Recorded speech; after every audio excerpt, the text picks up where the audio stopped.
It's 9 o'clock. Would you stand and join us for the flag salute?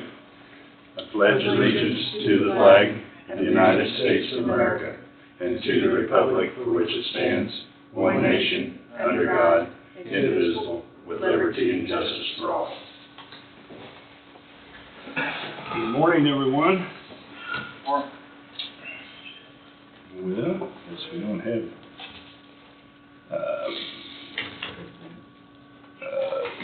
will we have a motion to approve the minutes of Monday, January 13th meeting? So moved. Who is that over there, Mark? It's been moved by Todd and seconded by Steve. Any further discussion? All in favor say aye. Aye. Motion carries. Motion to authorize and direct the chairman to sign Coffee County payroll notice for Randall Capps Department Janitorial Maintenance Position Custodian New Hire 20 Step 3 Non-Exempt Hourly Full-Time Wage $18.05 subject to new hire probationary period effective January 21st, 2025. I'll move. I'll second. Been moved by McCurry and seconded by Huguenin. Any further discussion? All in favor say aye. Aye. Motion carries. Move to approve the capital improvement plan dated January 21st, 2025. I sent that out to you guys. It used to be kind of based on 5 years, but I added 2 more years because I felt like you needed to make sure you had enough beyond the 5 years, or at least know what you're looking at beyond the 5 years. So unless you have any other changes. I looked it over the weekend. Okay. I'll make a motion to approve the capital improvement plan dated January 21st, 2025. We have a second. Second. Moved by Peterson, seconded by Huguenin. Any further discussion? All in favor say aye. Aye. Aye. Motion carried. So,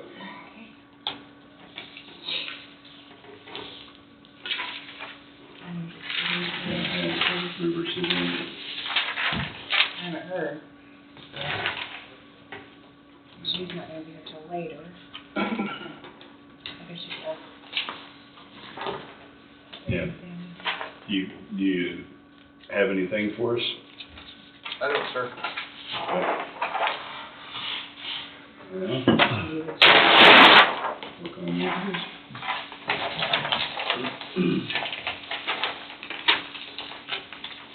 I guess we'll work on some checks and vouchers then.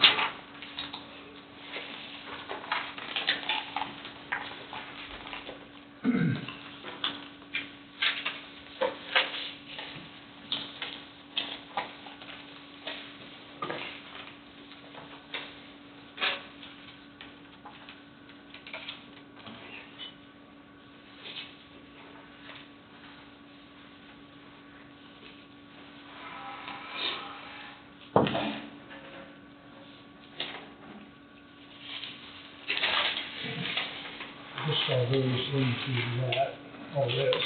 Okay.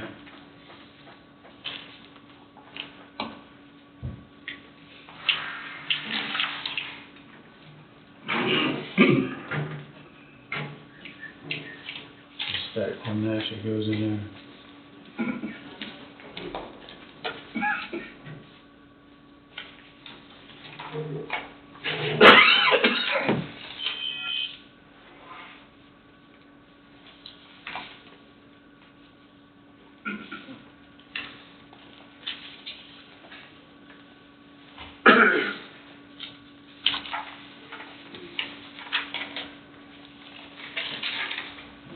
Gentlemen, have any issues out on the road with the cold weather? Just cold. Just cold? Just cold. Okay. All right, I didn't get out last night. I kinda got used to getting up to do my exercises in the morning, Drink your breakfast, drink your coffee. Done with all that, crawl back in bed with the missus and stay warm. Well, I've been telling everybody on social media, stay home, you don't have to, it's just, I mean, Yeah. Then I had to get out today. it's, Don't it? it's brutal. So we just try to stay control and make sure, those people might get stranded or in the ditch for some reason, get them out of there, it's just brutally cold, it's pretty easy to Yeah. get hurt at temperatures like this. It's cold. Unless, Oh, you got it still under here, but Oh, okay, sorry. that's all right. It's cold. It's nice to live in a state where it's not so boring. We've got 150-degree temperature fluctuation. Yeah. Keep it simple. Nice. Okay, that's coming. Just sit in the house and watch the snow one day and then. Okay, okay. So you can pass all that on. So, yeah, this gets faster, the two. Oh, you're just gonna know Yeah. Here we got one of these bird feeders he sells down there. The thing holds like 20 pounds of food. I don't know how many birds I've seen it yesterday. News gets God, around. There was a time, we've already gone through this, haven't we? This, Wow. Here's the I original. seen the brightest red bird the other day. Payroll notice. Okay. As red as red could be. there's way going to, Go over the Nope. pay Oh, voucher. yeah, Yeah, well, is that the one? is that the one that we've already done? Oh, yeah, it is. Yeah, he's got, But it's okay. he's on the We agenda can here wait for it. later for Right, the right. application. Yeah.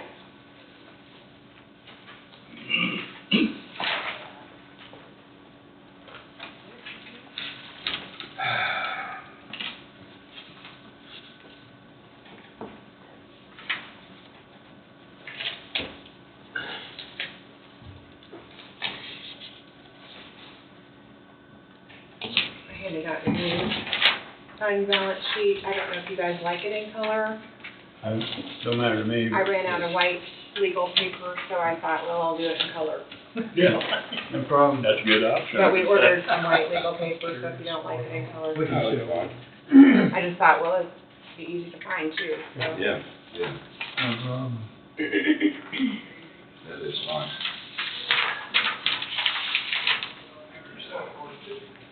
Different stack, I think. Okay.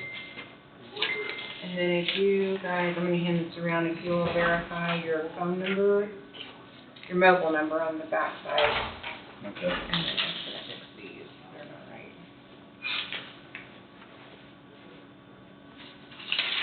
I think all the rest of that was in the folder, You, wasn't all the rest of that in that folder? no, this is a separate, Yeah, that is, but I mean. but yes, all this, right.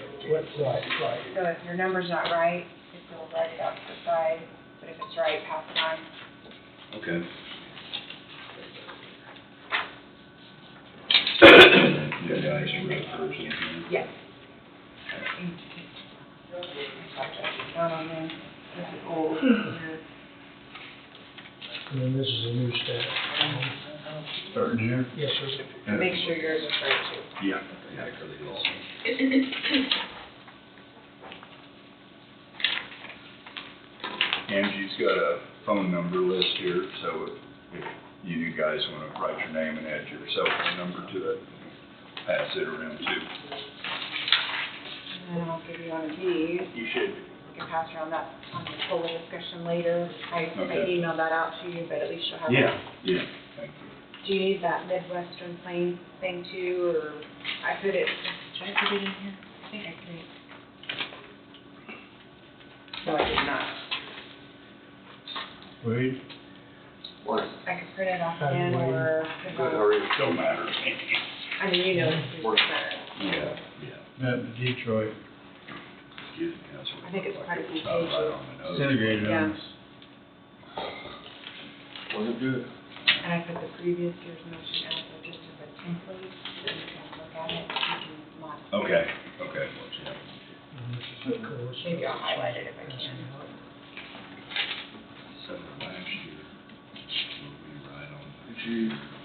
adjust that television.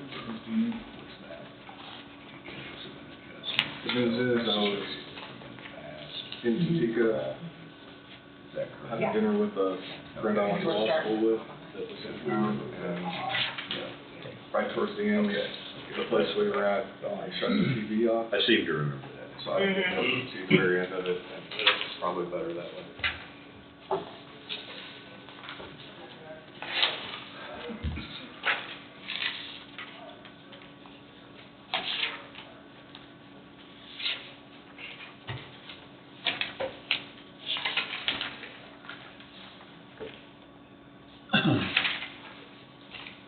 Well, I can't highlight it.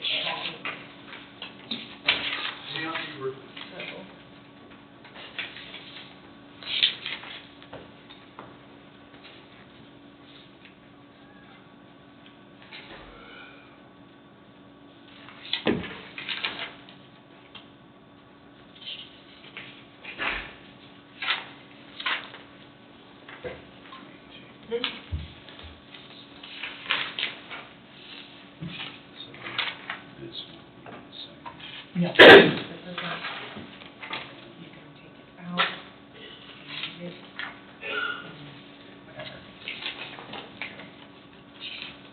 I just think really should last you. Is that right?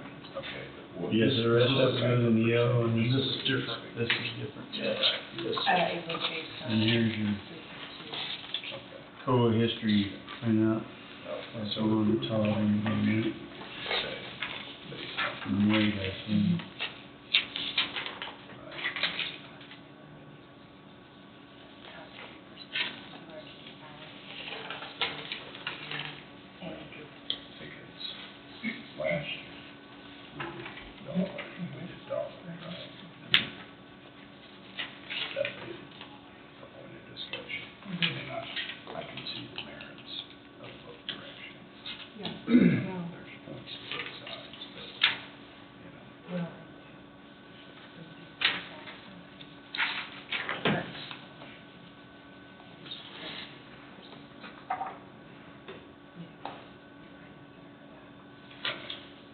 And that way keep it spread out just a little bit. From the department head to the. Yeah, because if we can, push it one way or the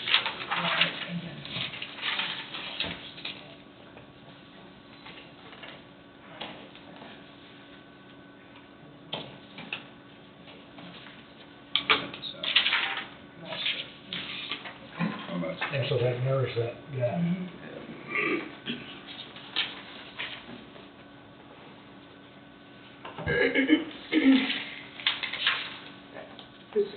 Oh, yeah, I mean, I've watched it for years, and I've seen, and it's like, you just kind of and then it kind of comes. Yeah, see that out.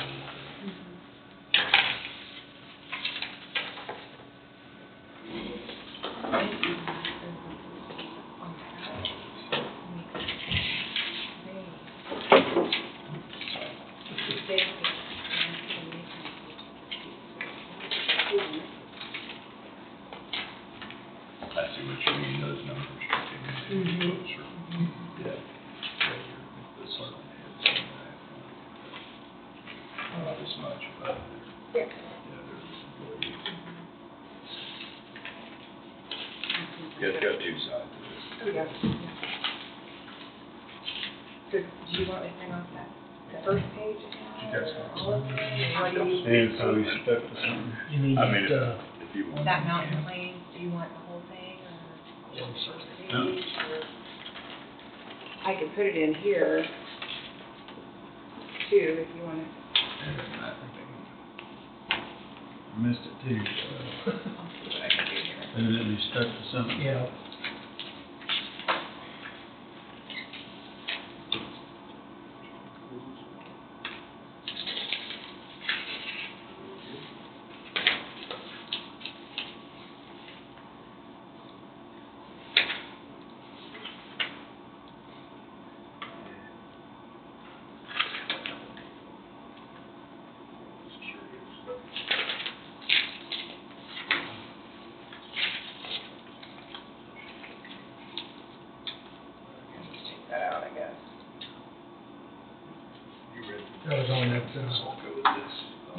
Midwest Consumer Price Index.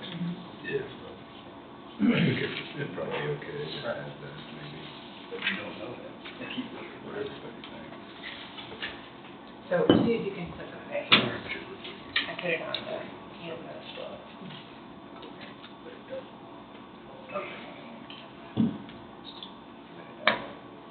I didn't even wanna watch the game last night. There's a game on? Well, the Ohio State, yeah. That works. It does work. Now, how do I get back to the other stuff? Okay, so then you close that X. You know, I could. No, I'm not trying to get educated. No, I'm stopping. I agree. Okay. I'm not not very very good. agree with Ohio coaches. What So is that? the Oh, I see it. What's that story and then about? when I open I've always outside, said, doesn't matter what you do at the end of the year unless you're being. and then it'll pop up, and then say, You did beat that. Continue. yes, So you feel better and everything? now, Then you got it. yeah, okay, now, up on the left corner, very left, Oh, If you there's yeah, an yeah. X, so it takes it out. So he said it. want to go back. All right. What do you think, said it? Urban Meyer said the same thing? No, I'm gonna stick with the story that you can't teach old dogs new tricks. So I'll try, okay? This is what I was looking at, but this is 2024. And in reality, a bunch of players on that team never beat Michigan. They went 0-4.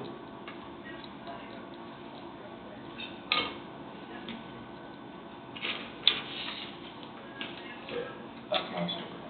Yeah. In what way? Against River City. Football, he's talking Oh. football. Yeah. There was a game where I lost Problems today. Probably. Well, they finally made a game out of it. It's gonna come, I'm sure. What was it, 31-7? Quite a while. The game actually was the Saturday after Thanksgiving. That was the game.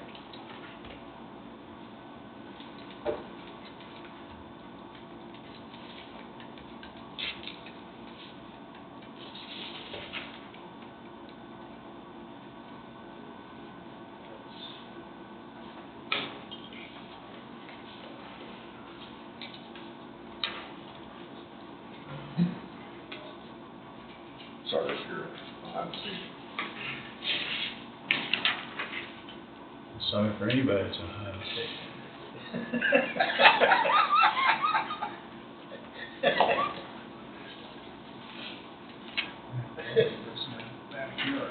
Huh? I have family in their backyard. They're Ohio State fans now. Oh, yeah? I believe there's still probably gonna be a fan.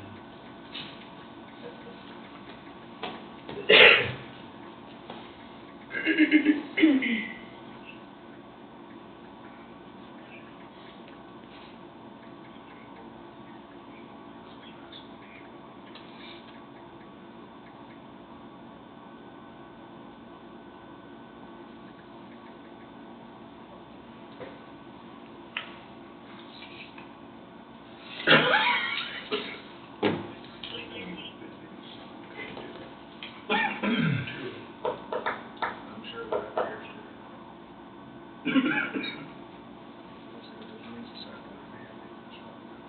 Normally they're here early. Yeah. Yeah.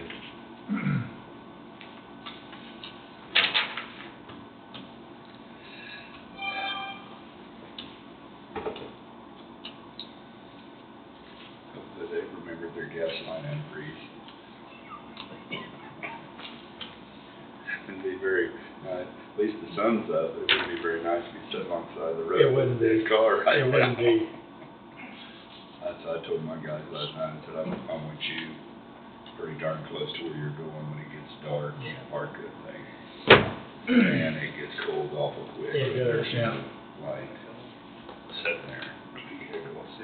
Freeze pretty quick. Yeah, waiting for somebody to come get shit.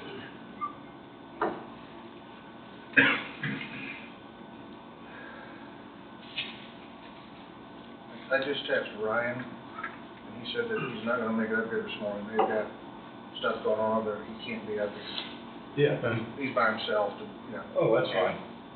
Cole's, home having a baby. That's what I just told Angie. I said, I bet they've got their own problems So, today. yeah, Cole's at home trying to have a baby, and so he's by Oh. himself, and then, River City. yeah, so I they was won't, frustrated. Ryan won't be here this morning. That's what I thought, we tried, okay, River City, okay. Sorry. Yeah, 'cause Ryan couldn't get on the agenda for Oh, later, okay. so when you Sorry. said Ryan, I thought Ryan Dirk, I thought, oh, he just called it, okay. Sorry. That's all right. You decided to get him a baby that quick? Yeah, and then he's having a baby, I'm like, oh, okay. That's a change. Maybe that was a shot to him.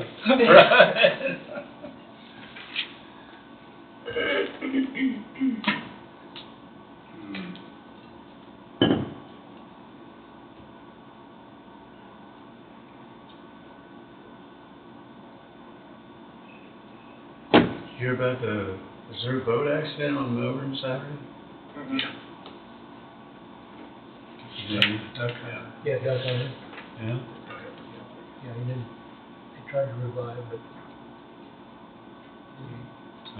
he got into the hospital, but they called him at the hospital. 28-year-old from Olathe, Kansas City area.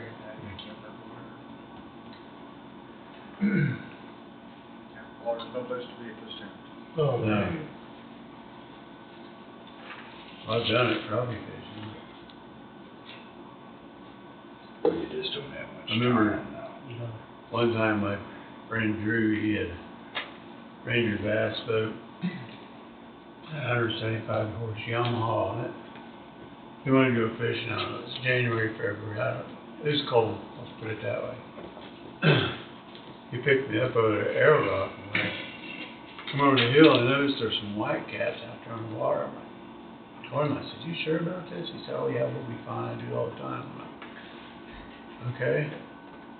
I got in the boat and he threw my life jacket at me. He said, here, go ahead and put that on. He said, it's really not going to save you. This find you quicker.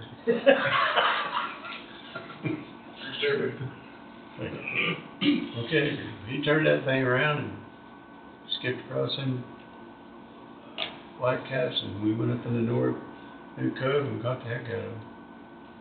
Huh. He was die-hard crappie fishing, die-hard. Die hard.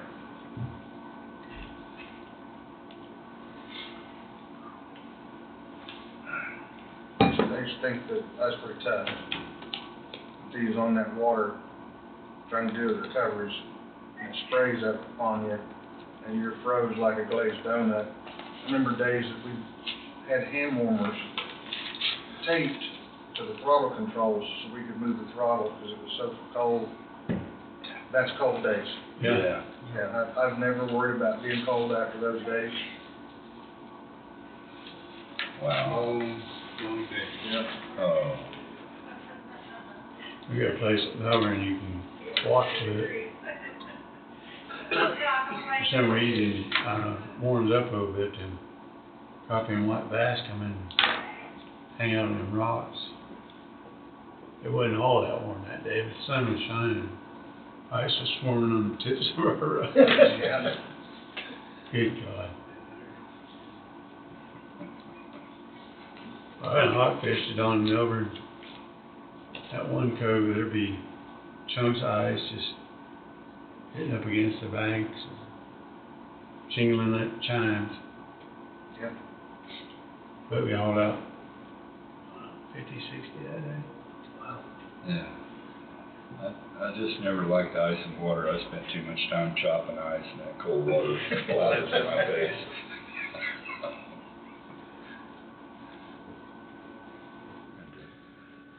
Later in life, you get a little more selective about your better fishing days.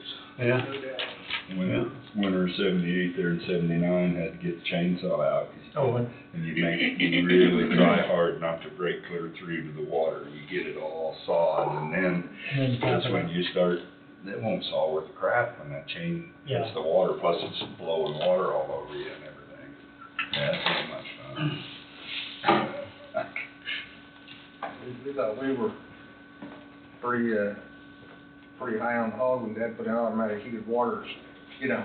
Oh, yeah. Just go ahead and check the flow, so you don't have a day to sit down and chop ice. Right. Yes, sir. When Keith had one pond, he had to chop ice. Never would let me do it. He'd just walk out there. So now what do you say? He's kind of older, you know. Yeah. And one day he didn't fall in that son of a gun. I got him in the truck. Just start peeling clothes off of you. Get you home. Took him home, and then I went back out and finished feeding the cattle. Yeah. Oh, you work for Wayne? Yeah. I'll be darned. Yeah, and I take care of everything while him and his family go ski in the car, right? Yeah. He always told me, he said, something happens to me, you put wheels underneath those cows immediately. Get rid of them. Get rid My God, they were loaded up and gone before his funeral. Yeah. Died one day, and the next day we just loaded them up. Yep. The girls wasted no time.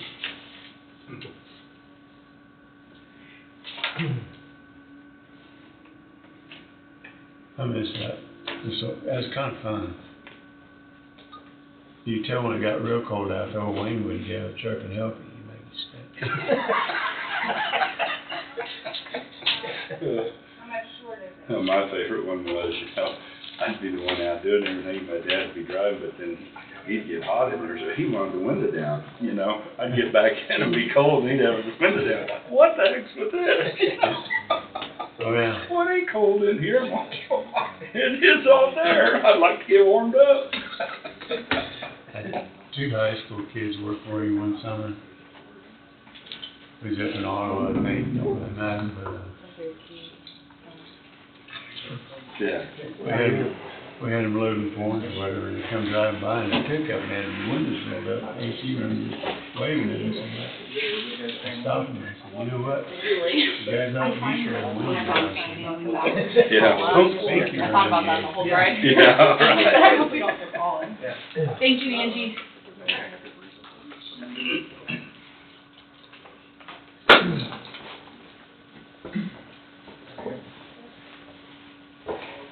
How are you? You know, a little bit. I keep saying all, and you hear all that Megan. Oh, yeah. There's no small talk right now. All anyone talks about is the weather. You know?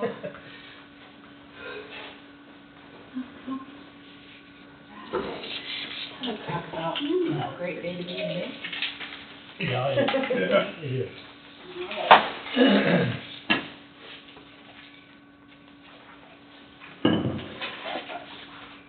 Just in case. Do I need to wait a little bit? No. Are we good to go? Okay. Nope, you're All right, no, ready to go. cutting it close, guys. Hi. How are you? One, Oh, I'm good. How are you all doing? Good. Thank you. Hello, it's nice to meet you. Oh, it's good to see you again. Good. Oh, good to see you. as well. Mark, it is nice to meet you. I was gonna say, I was like, you look familiar. And then Todd, we've met before here. Nice to meet you. Nice to meet you. Okay, I'm sorry. That's okay. I apologize.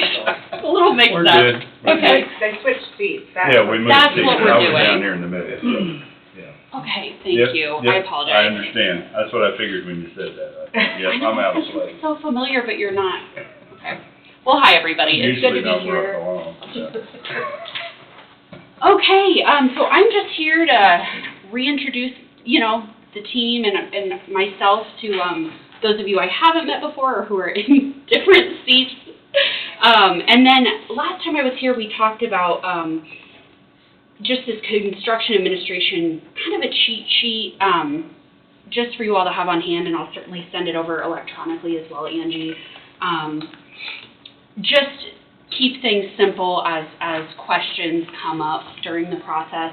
We've got about 5 months left on the LEC portion, but then we'll go straight into phase 2, which is that smaller but still very important courthouse renovation piece. So hopefully this is helpful. Can talk through it, yeah, as much as you guys want. And yeah, I know River City was just in to give their update as well.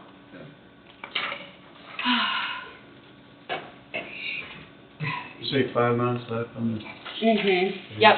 Should be wrapping up in June. Correct, Megan? You guys excited?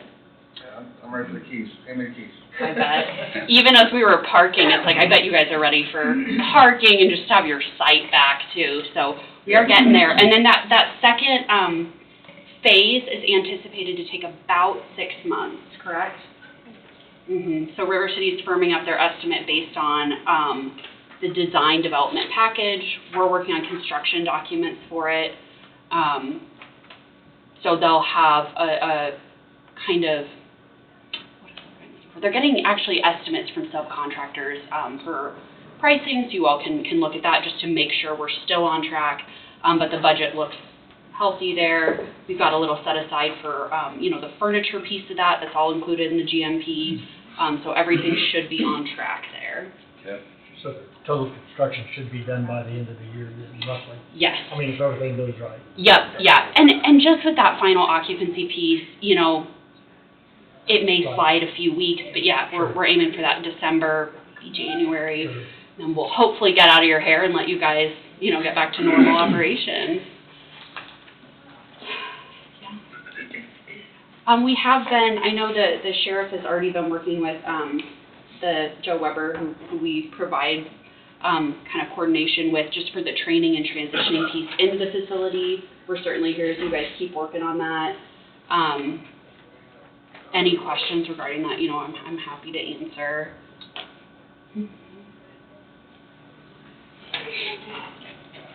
Do you guys want to talk through the handout a little bit? Does that all, as you're kind of skimming through it, is that all making sense? You go ahead. Yeah, absolutely. So the project terms, I just put them in alphabetical order. It's kind of circular. I know they refer to each other. But these are just common terms that have come up that I think can raise questions. So an allowance is something like, say, for paint or flooring. Instead of having the exact price when you're signing the contract with your carpet subcontractor, you use an allowance, and then that's your maximum for, say, carpet. And then when we're sourcing the exact carpet, we're staying under that allowance. When they specify how much of an allowance will actually be used, that doesn't require a change order. And then any remaining amount in the allowance, would go back into the construction contingency. A change order, and this is the one that I think can really get a bad rap quickly, right? That's kind of the term you hear in construction that can raise alarm bells. It is a formal written amendment to the project's contract. It has to be signed off on by everybody, so a change order can't happen unless you all approve it. And it can affect your GMP, but it also doesn't necessarily affect your GMP, right? Your guaranteed maximum price. So it could also affect the use of construction contingency, and that's the most of the change orders we've had on this project, is just that kind of those unexpected funds going through and letting you all know, how we'd like to use those, discussing the use of those. If the schedule, like the completion date, changed significantly, that would be a change order. But most of your change orders have just been use of the construction contingency.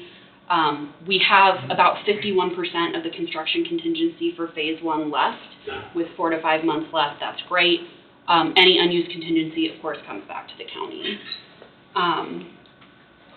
Okay, I mentioned the construction contingency. It does require a change order to allocate, but it is included in your guaranteed maximum price. Okay, next one, your guaranteed maximum price. So Coffee County obviously chose to do a construction manager at risk delivery method, which is awesome because your CM is contractually obligated to deliver the project for that GMP, right?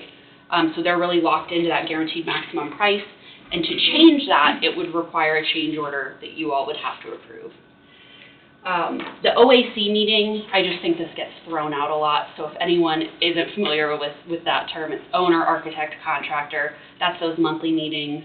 You all are certainly welcome to attend, but I know Tom and Wade have been very involved in those as well. A potential change order and a proposal request, and these terms both are included in that process flow chart. A potential change order is a draft document. It's put together by River City. It includes pricing information. It goes to GGA to be considered for a change order. And both River City and GGA are very committed to evaluating all of these, on the basis of need, right? It's not just one item.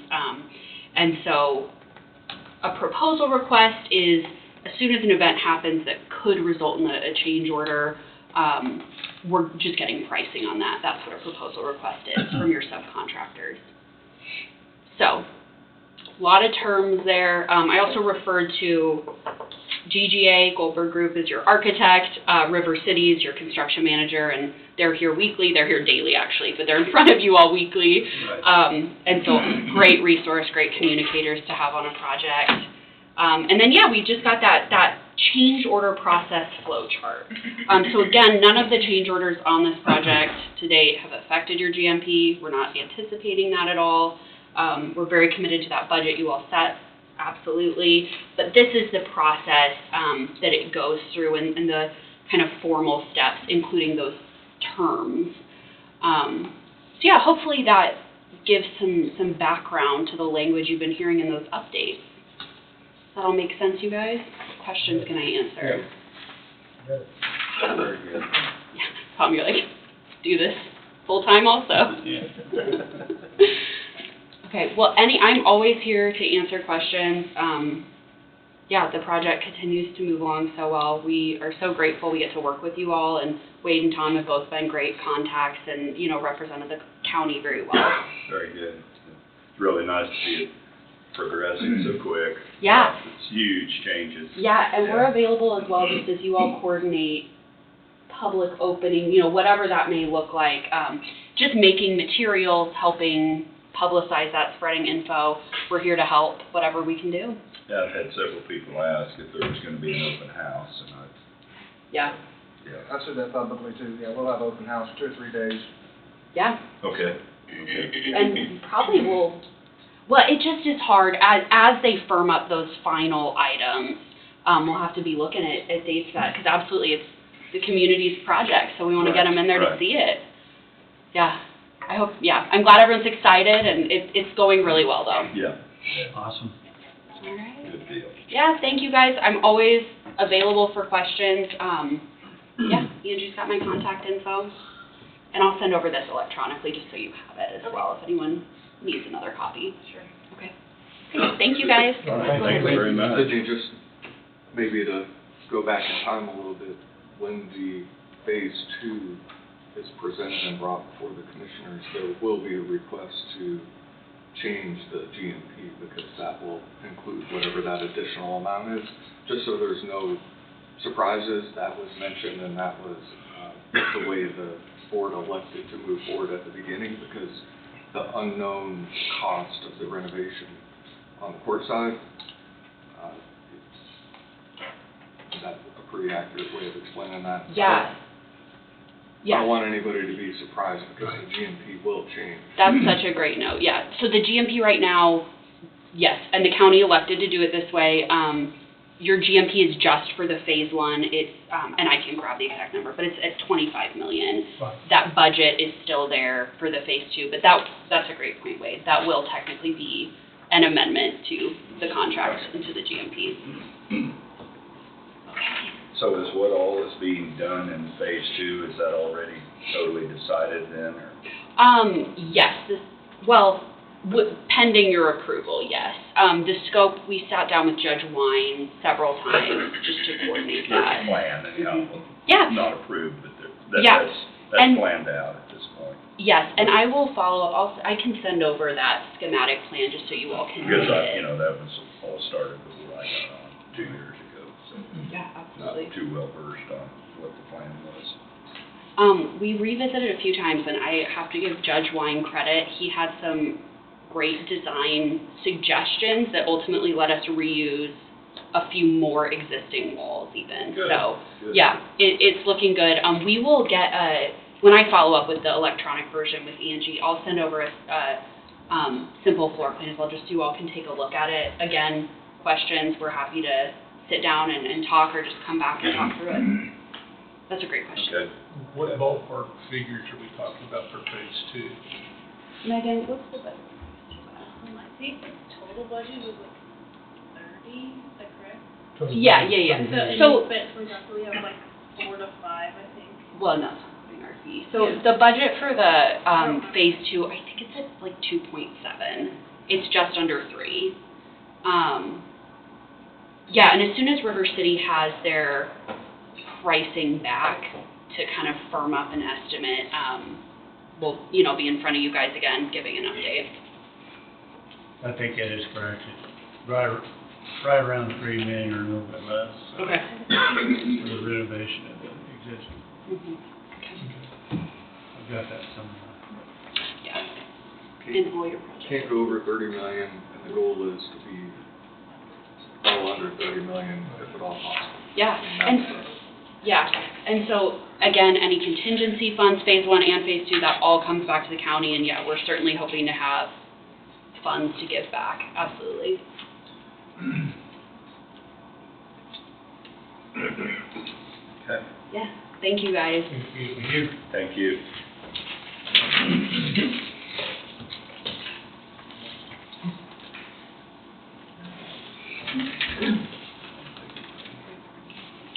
Does everyone want to take a break before we start with Wade's presentation? Sure. Sure.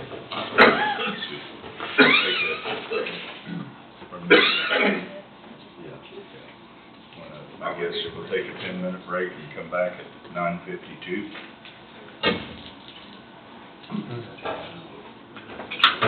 Well, we tried to get it out last week. Thank you very much. Thank you. God, I had to do it. We're back in session. I know there's gotta be a way to get those drawers out, but then I couldn't figure it out.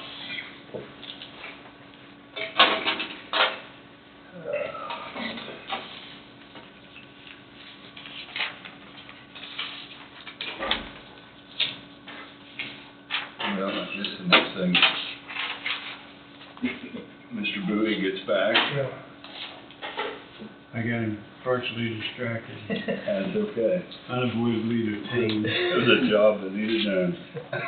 Yeah.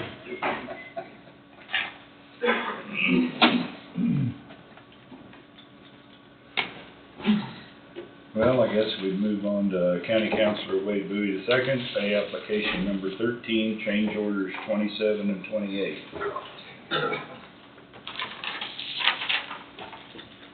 Follow along.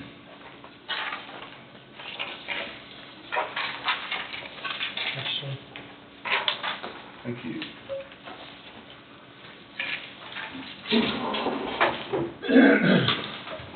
All right, I'm gonna start out with pay app 13. I'll put it up on the screen so everybody can follow at home if they want.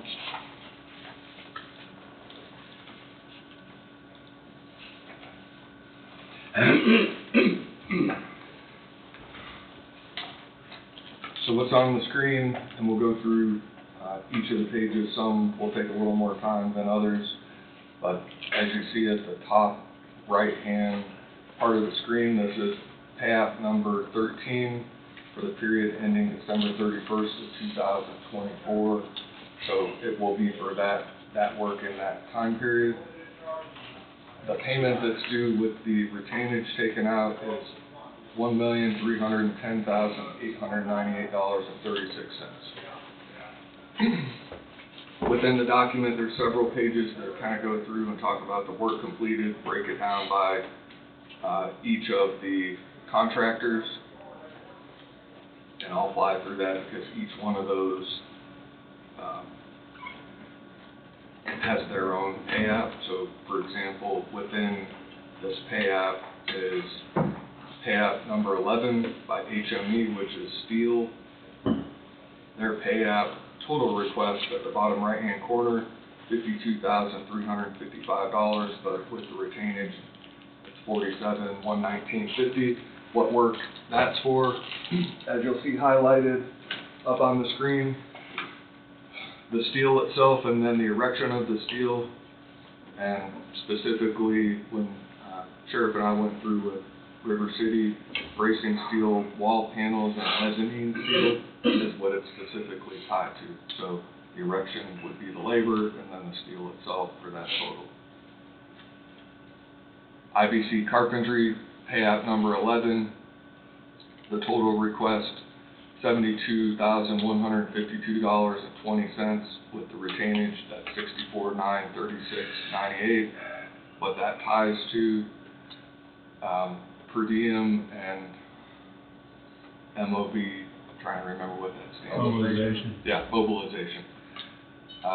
Materials, tools, rentals, specifically, as you see written in red, the scissor lift, and then the majority or a lot of it was the armor core, which is the ballistic sheetrock.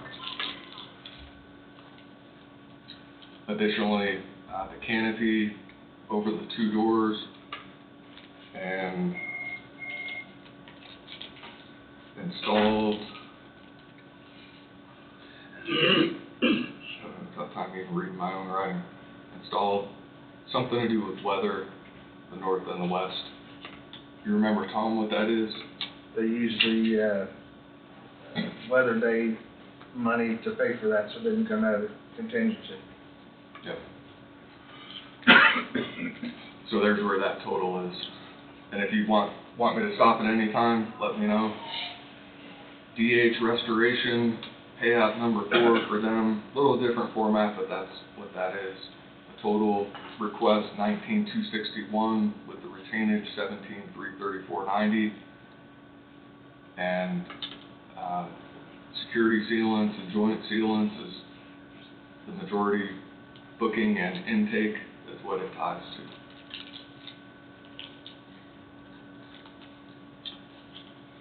Salward Glass, pay app number 5, total $69,972.69. And then if there's something unusual, I'll try to note it, so as we go through it, you can see what that is. With the retainage, $62,975.42. So there's a lot going on here. Number 10 is where it's noted. Change order number 1, post bid addendum number 4. That goes back in time, and the note number 10 was previously addressed and billed to River City. It's just there for housekeeping purposes. So at the very bottom, the total is $48,742.69. It's already been billed. River City's taking care of that. So hopefully that makes sense. Higgins Group, pay app number 6, total $44,787.48 with retainage $40,308.73. These are the totals and where that amount work for that period of time ties to. I think the majority of it you can tell from if you've been inside the building, it makes sense. Items number 9, 10, 11, and 12. Paula Jail, pay app number 11, $122,389.09 with the retainage $110,150.18. A lot of that ties to installation of metal wall panels and trim plates. And if you've been in the jail or in the facility, you can actually see that live. Number 12 on work completed, 87,733. It correlates. The SEC is the subcontractor for Holly Jail, who's dealing with sort of the software and the individual design for Coffee County for the jail, so that the control side of it matches up with what the design is for the jail.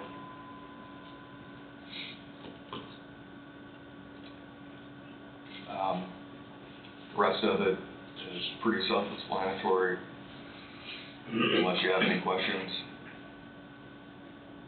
So that covers Holly Jail, and the total at the very end, the $122,389. Pay app number 4 for Conley Sprinkler,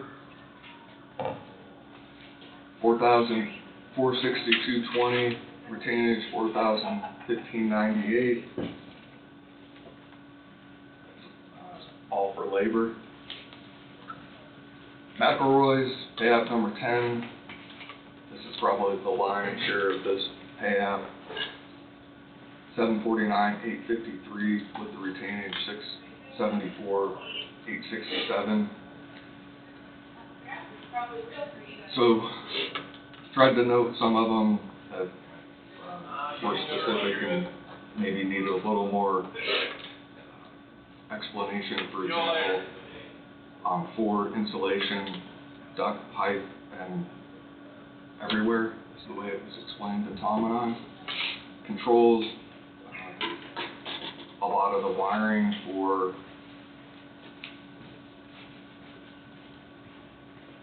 I'm trying to read what my writing says.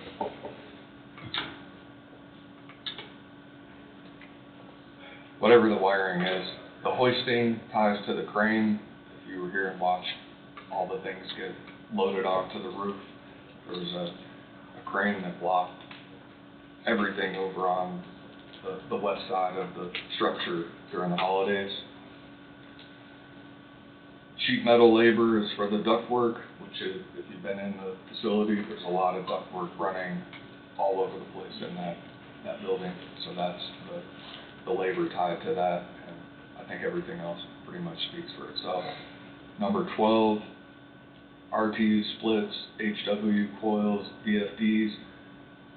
The lion's share of the 301,800 ties to the rooftop units that number 7 ties to. So there's quite a bit up there. And then we get to the total, the $749,853. Any questions about that? Okay. Pay app number 10, Shelley Electric. So Shelley Electric, I don't know if Cole makes this the last one in every pay app, but it's the one that ends up taking the most time to go back through because of how they keep track of their work, or not their stored materials. They add on, and we have to go back and look at the last pay app and then the pay app before and subtract what's already been accounted for. So that's what you'll see here. But the total is 190, 191. It has 148,613 in work completed, and then 41,578 in stored materials. So if you look here, the total for materials presently stored, the 183,111, that's where each month it's sort of misleading, because all they're doing is adding on to what happened the last time and then the time before. And really all that's added this pay period is the 41,578. And then this is what it ties to right here, light fixtures. So there's how we get to our totals. It's confusing each time we deal with it. It's confusing, but Cole has it sort of a process now where we can sit and go through it and it all matches up.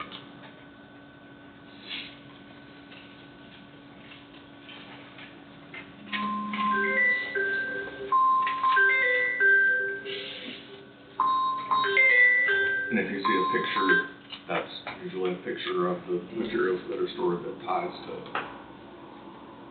what it is. Skillman Construction, we haven't seen them in a while. They came back and they still have a little bit more to do, not a whole lot, but pay app number 7, 13,803, with retainage 12,422, and that tied to mobilization and some additional work related to storm sewer.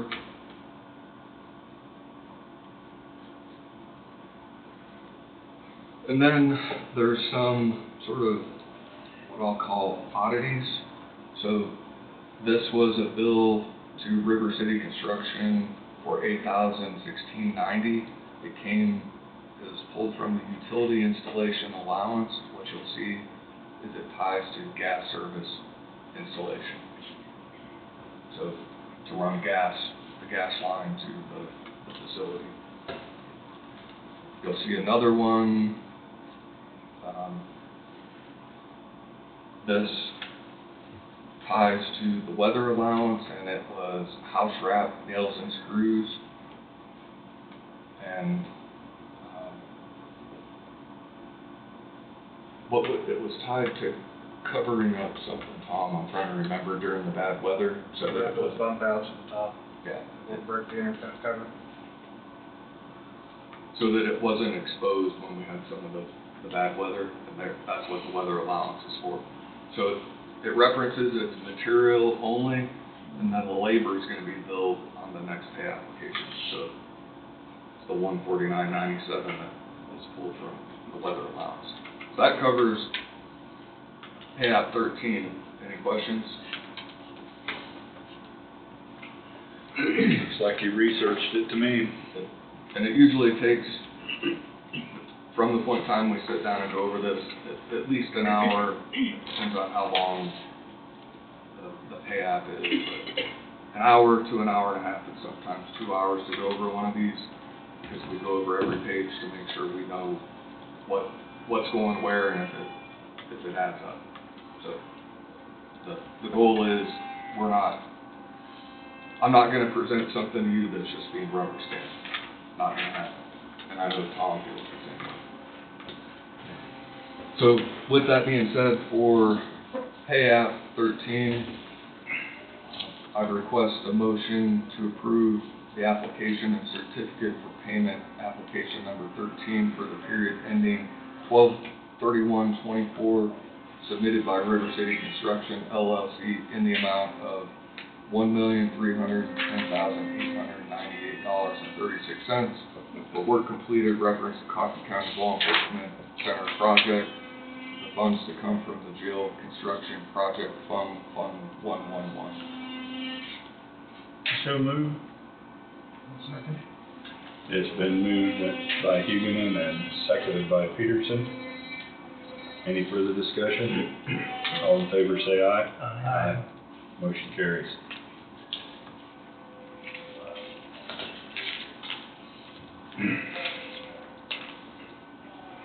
So next we move on to change order 27.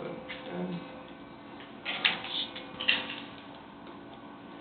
walking back in time a little bit, and I think as Sydney mentioned, we have the interchangeable terminology that sometimes gets confusing. Change orders for the county, potential change orders for River City. So within a change order, it's possible, not in 27, but you'll see it in 28, where you have multiple potential change orders included in a single change order request to the county.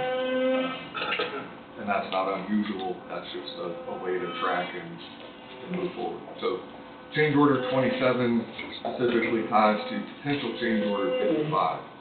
And the sheriff can explain the rationale and reasoning for this probably better than I can, but the sum and substance of that change order ties to changing the mezzanine from painting to galvanized steel. And Sheriff, if you want to maybe explain the rationale why that's what you wanted instead of having it painted, that's probably the best way to do it. So, again, it's going to be self-explanatory. We don't want to have to paint all the time. I mean, every time you have to paint, and most of them are, you can get whatever colors, most of them are white, because that's a clean. And then every hand that's touching it, every hand that moves up it, you get it dirty, it gets nasty, and then you have to strip it and repaint. And other entities when we were in the process of building, and I went around and visited other jails. That's the first thing they said, whatever you don't have to paint, don't paint. And so I wanted those stairways and that mezzanine to be galvanized instead of painted. Sure. So within the change order, you'll see sort of the history of the dialogue and what the cost to complete, starting with River City. It goes through and you'll see within HME, there's a change order request, galvanized grading and tread for the jail mezzanine. What the cost would be, $7,876. That includes the materials, galvanizing, shipping, overhead, profit, that's what the total is. At the same time, the painting that was originally bid out also has a change order, and it has the deduction of what the cost would be of $2,400 from Always Faithful Painting. You take the two, and that's where you get your total cost of $5,748, which would be deducted from the jail construction contingency. So, as you see on the face sheet, construction contingency prior to change order, $325,958.82. It subtracts the $5,748, and you get $320,210.82. If you choose to move forward with this change order, that's sort of the summary of how that operates and works. So that's number 27, and if it's okay, I'll move on to 28, and then I'll request a motion to address both of them at the same time. Unless you don't like one and you want to only do one and not the I other. don't think anybody's got any objections, as far as I know. So, number 28, once it pulls up.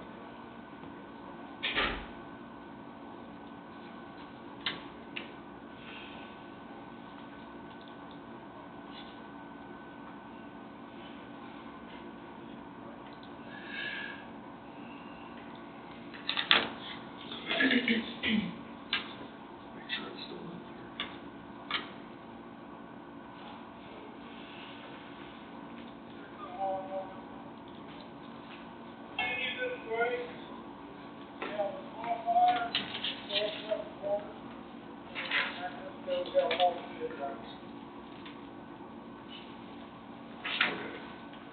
So here's 28. This one, as I indicated, has multiple potential change orders. It's got 47, 51, and 54. So within this change order, you'll see individual breakdowns for each one of the potential change orders. Ultimately, the sum is subtract some, add some along the way, and the total request to be deducted from the project construction contingency is $2,712. So 47 deals with changes to the connector corridor roof, costs associated with cutting in a scooper, if I'm saying that right, hole in the block and adding scooper, collector head, and downspout, and then a credit for removing roof drain material, labor for the roof drains and the connector roof. And that ends up being a credit of $3,733. And then here's the analysis of where that comes from and what those costs are. And every single one of these has the same thing, shows you that breakdown, so you have a play-by-play of where the money's going, where it's coming from, why it's being added and subtracted. A lot of them, you'll see the emails that are included, so that I like to go back if you're in school, show your work, well, this is showing your work, is the way I look at it. Sure. So that covers potential change order 47. Now we move on to 51. This is... I would have to ask, why is this this not included in the original design? I mean, is it just a hindsight, or? Sure. Yes. Once they put the corridor, the secure corridor going into the building, you know, which is going to the courthouse, when they did that design, they decided that scupper was going to be better than trying to have the drains. So it was just something that they had come up with, that the engineer, architect for GGA, said that needed to be changed. So Okay. they did.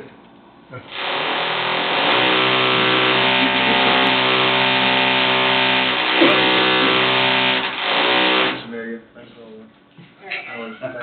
Appreciate that. Number 51, potential change order 51 deals with adding sink hookups in room 224. So $5,041. 224. What room is that, Tom? The evidence. Yeah. And why do you need a sink hookup in evidence? Again, depending on what you're doing, let's just say, for example, you're fingerprinting something, guys. You're gonna have that stuff all over you before it's done. You know, no matter what you do, you're going up and handling narcotics, handling whatever it may be. You need someplace to wash and clean up and not go in and get everything else nasty and dirty in the bathrooms. And so we wanted a sink in that evidence processing room. We call it the evidence lab. And so that's what that is. Makes sense.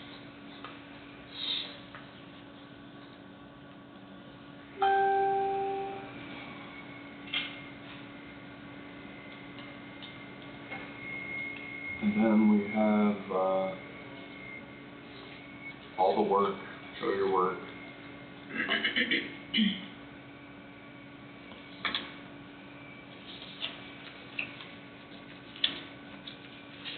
There's a map of where it's going to be, that area, so it includes everything to do with the plumbing related to that sink.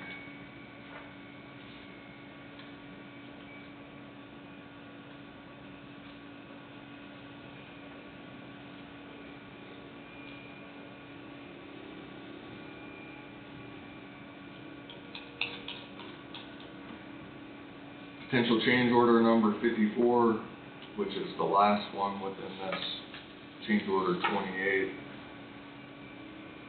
This deals with revisions or costs associated with adding individual regulators at each piece of kitchen and laundry equipment per RFI 136 response.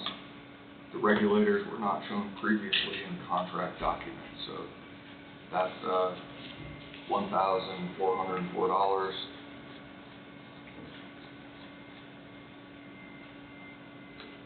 And this includes 3 half-inch gas regulators for kitchen oven, convection steamer, and single convection oven, 2 3/4 gas regulators for laundry dryers,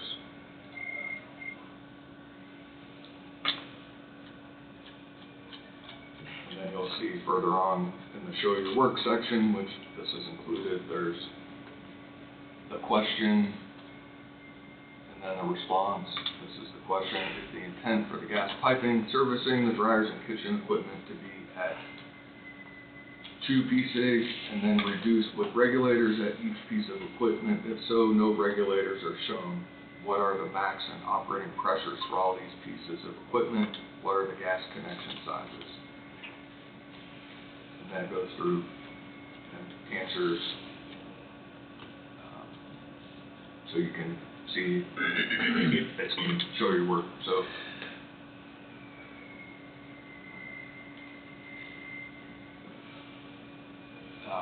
the response is within the document. That's where that came from. I think those are needed. Somehow they just weren't shown.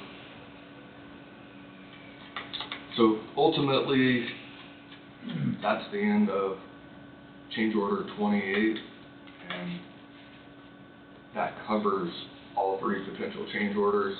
So you have in potential change order 47 a credit of $3,733, and potential change order 51 a deduction of $5,041 in 54, a deduction of $1,404. The grand total, if you add all of those together, is a deduction of $2,712 to be subtracted from the project contingency.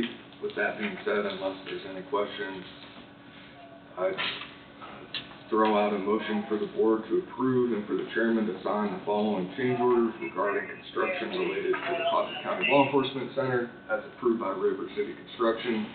Change order number 27 with costs associated with potential change order PCO number 55, which includes contract document revisions associated with changing mezzanine steel from painted to galvanized, deduct $5,748, with that same amount to be deducted from the project construction contingency. Moving on to change order number 28, with costs associated with potential change order PCO 47, which includes changes to the connector corridor roof drain to a scrooper and downspout, a credit of $3,733. Potential change order PCO 51, which adds sink hookups in the evidence lab, deduction of $5,041. And potential change order 54, which adds gas regulators to the kitchen and laundry equipment, a deduction of $1,404, with a total of $2,712 to be deducted from the project construction contingency, with no change related to either change order in the project. Guaranteed maximum price of $25,712,855.00. I'll move. I'll say, Been moved by Thompson and seconded by Huguenin. Is there any further discussion? All in favor say aye. Motion carries. Is that all you got, Wade? That's it. Okay. Health Department Administrator Amelia Marchant. Health Department renovation update related to the restroom ventilation. I hope I pronounced your last name correctly. Yeah, that's fine. Okay. Good morning, Commissioners. Welcome, everyone. How are you? Morning. Good. Good move. All right, so I'll begin with a quick update. For this week, drywall in phase 2, so it's broke up into 2 phases. We are in phase 2. Drywall is finished, painting is ongoing. They're hanging the ceiling grid, and they will be installing the flooring this week, so hopefully next week there won't be too much more noise. We did have a meeting last Friday regarding some pending work for the phase 1 area. A little bit of a back history on that. For the restroom that currently existed in the health department, there wasn't a ventilation system, so they are installing it to meet code requirements. So within the scope of the project, it stated that it was to route to the bathroom on the lower level. It was found that the restroom in the lower level, it did not have it wasn't ventilating out. It was just recirculating in the air plenum. So according to the 2024 code, that wasn't up to date. So BG Consultants had requested that we filled out an acknowledgement letter stating that it wasn't up to code. Under further investigation, the renovation of the HVAC system in 2009, that was renovated to the code that was adopted at the time. So BG Consultants stated that they can go ahead and proceed with finishing that out. And so we don't have to do, sign an acknowledgement letter or anything like that. Hopefully I explained that well enough. So that was one of the pending items in the phase 1 area.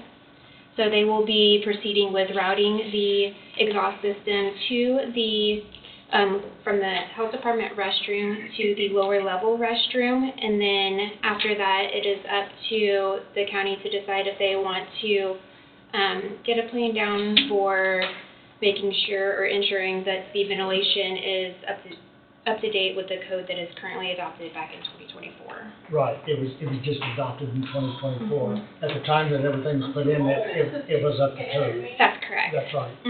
So it's a new code that was adopted. So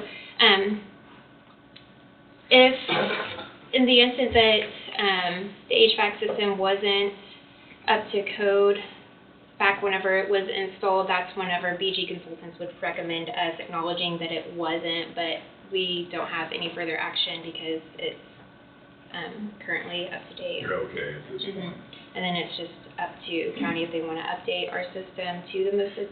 Right, and it doesn't have anything to do with the Nagus project Mhm. right now, this has something to do with, this is something else that we would need to take care of if we so desire. Okay. Yeah, so they stated that we can continue with finishing out the phase 1 scope. Do you guys have any questions on that? And I can have BG Consultants come in and explain more if you guys would like. I think that you explained it well for me anyhow. Okay, they did go ahead and reach out to a couple of mechanical subcontractors just to get an estimate if you guys do wish to proceed with updating the systems throughout the whole building, just so. Right, because this is something that BG wouldn't do, That's, so they would have to reach out to a couple other engineering firms just to come up with a bid for us so that we knew what they were talking about as far as cost. As far as us being in compliance, if I understood it right, we are, according to the code, as 2009. that's correct. Right. So they can proceed with finishing out their renovation and help. Right. Okay. Yeah. Do you guys have any questions on that? Nope. So, Okay, so they are running a week ahead, so it looks like we may potentially be doing the walkthrough punch list the week of the 3rd. So less than about 2 weeks away, and hopefully we'll be done. great. Awesome. Very good. It's going to be much improved. Yes, Yeah. yes, it'll be great. Yeah, very good. That's Alright. the goal. That's all I had, unless you guys have any questions or concerns for me. Thank you so much. So, Good. Thank you. Thank you.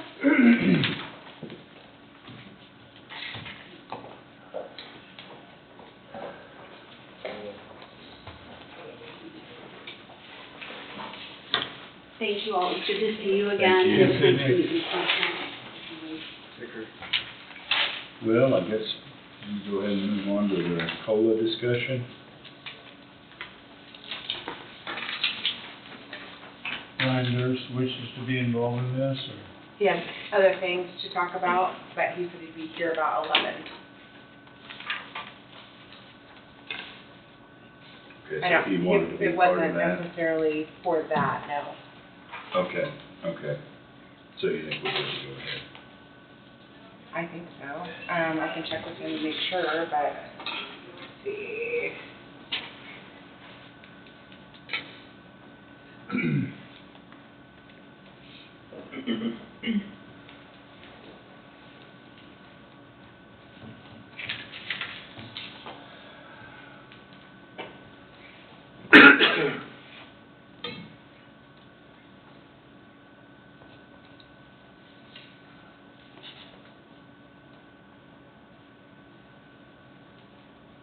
He's not answering, so. Okay. But he said he'd be here at 11. And he was gonna have a couple motions sent up from Kenny, so I don't think he was coming for this, or he would have been here at 10:45, yeah. Okay, okay.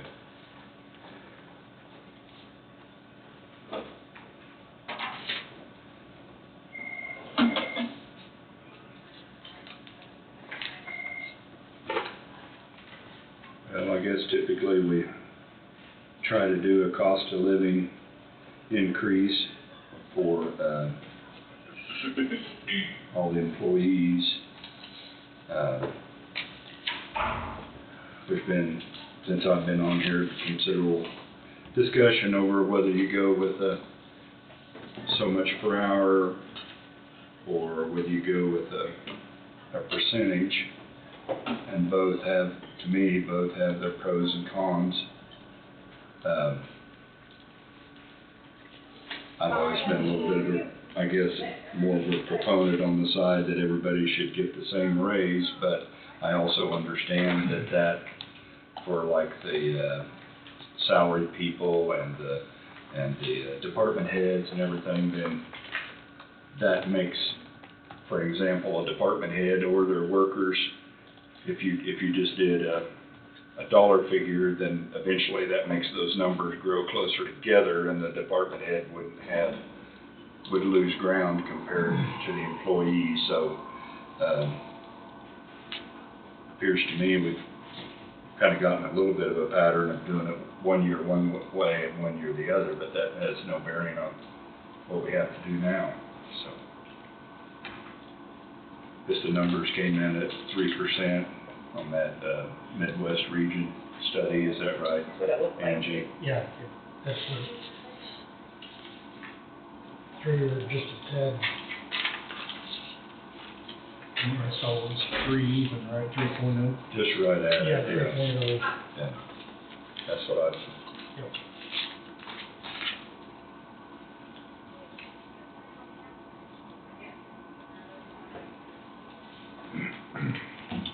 Last year we went with a dollar amount.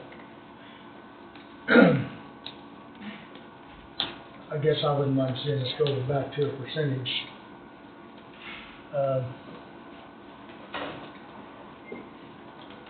And that way it kind of keeps, it spreads things out again a little bit.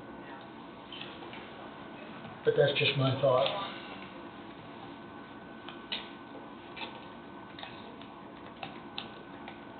In 2023, we did a 6%, and that was based on a,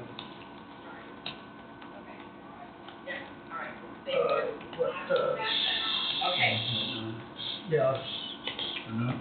it was, 6, yeah, 6 in 23, and then last year we did 80 cents an hour. Yeah. And average that out for the salary individuals. Right, Yeah. right, and then average that out for the salary. Based on the hours Right, of a right. year.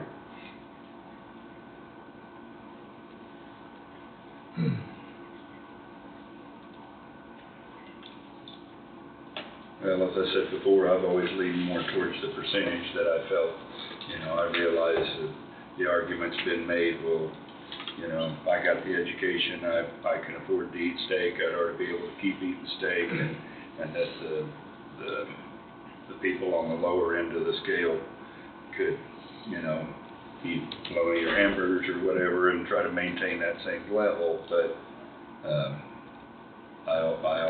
that's always kind of been my thought behind it, but I see the problem with, that I feel that everybody ought to get the same raise because everybody's gas and everybody's, lots of groceries, all these set expenses go up for all those people, but I would be in favor of doing the 3% instead of a dollar this year.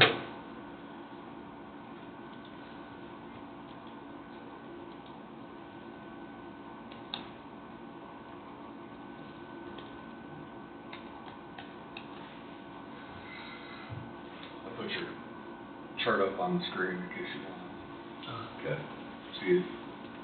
Thank you. Yeah, I looked at it. Before there. Yeah, I looked at it over the weekend. Say, since you went with a dollar amount last year, probably percent this year. Well, that's probably the most fair thing to do. I think that's a fair way to do it. And I've stated this before, part of where I developed my opinion on that was from being on the school board, and I'd see a beginning teacher, and this is several years back, making 20-some thousand, and we did a percentage, and then an administrator was making 60,000, or, and I just felt like here we had this person on the bottom who couldn't hardly pay their expenses, beginning out, and Sure. I felt they were the ones that needed it the worst, so that's part of what caused that mindset in my mind, but I definitely do see the other side of it too, so I'd be willing to, my thought is probably more fair to alternate it.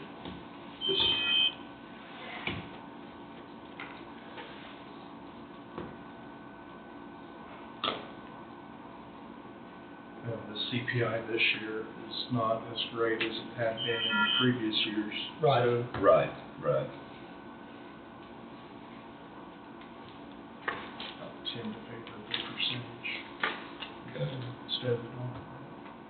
Okay. Todd, do you have any thoughts?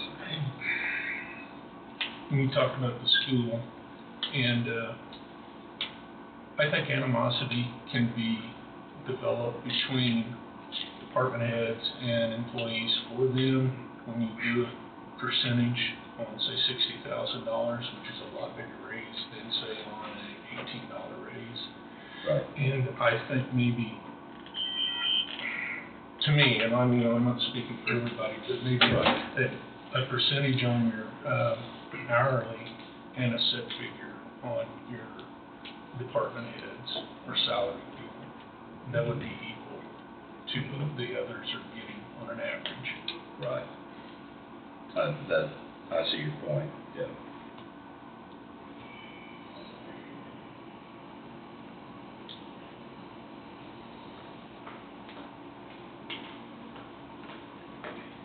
I think historically, they haven't always done the same thing across the board. Is that correct? Or have you ever done anything like that? Well, last year you did separate things, but. But they kind of equal the same thing. Right. Yeah. The only problem with that is that you're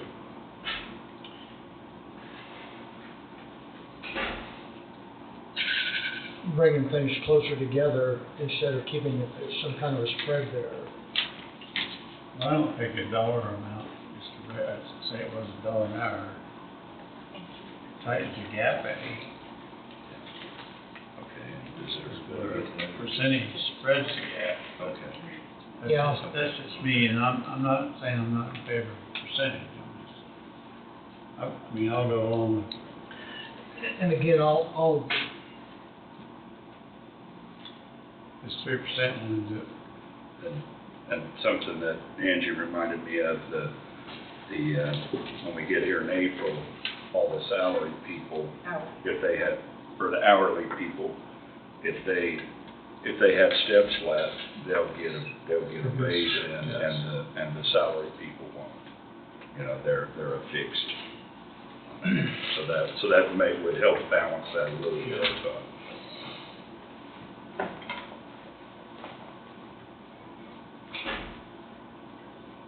Yeah, that's true.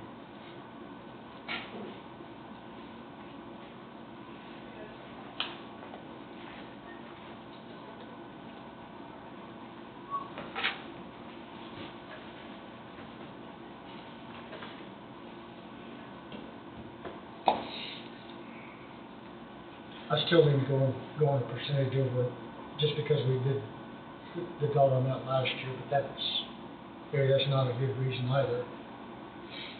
Yeah, that's a good reason. Yeah. I think so. And makes sense to me. I think if the CPI was like it has been the last couple of years, was 6 and almost 8, then I think I'd definitely look at some type of a hybrid or a dollar amount rather than percentage. But since the CPI is less this year, I mean, It's not as significant, is it? right. Yeah.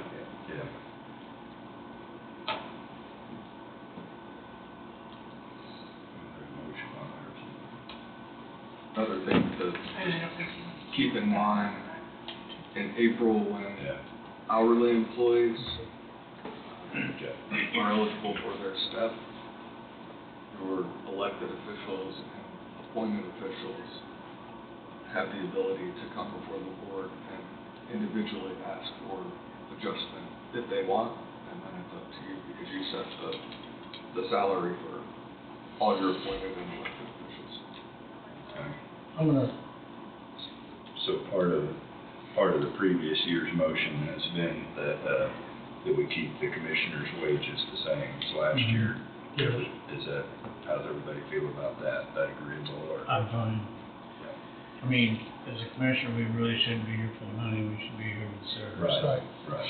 That's why I've been in favor of not doing it. Right. Oh, I'm in favor of not doing Yeah, I that. think it actually went down several years back, didn't it? Mhm. It was. Yeah, well, it was during COVID, yeah, which was like 2,000 or 3,000, something like that. Okay. I'm gonna make a motion, but I'm going to I'm going to adjust that 3% down to 2.5%. If I may.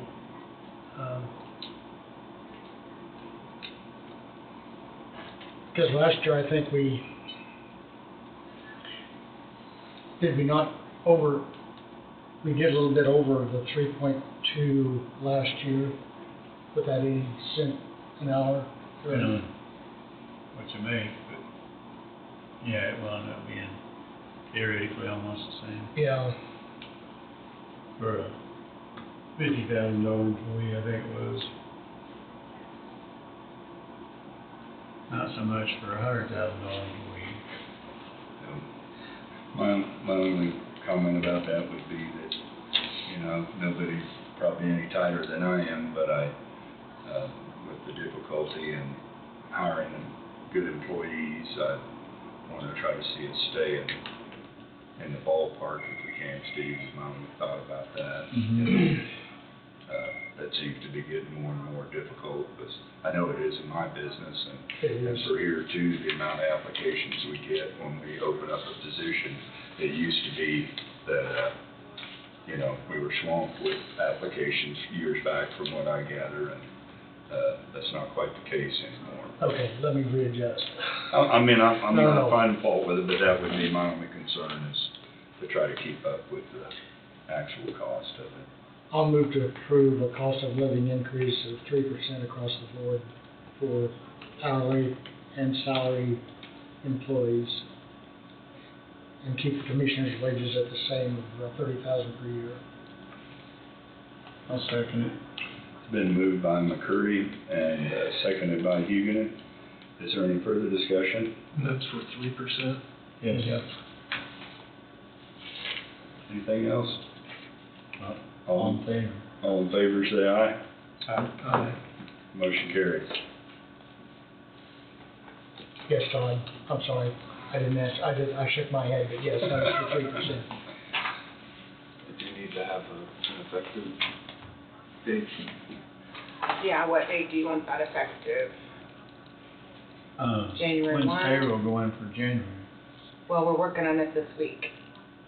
So, effective for this payroll, whatever date that would Can be. you do that? We can Get it in for this January payroll? Yeah. Okay.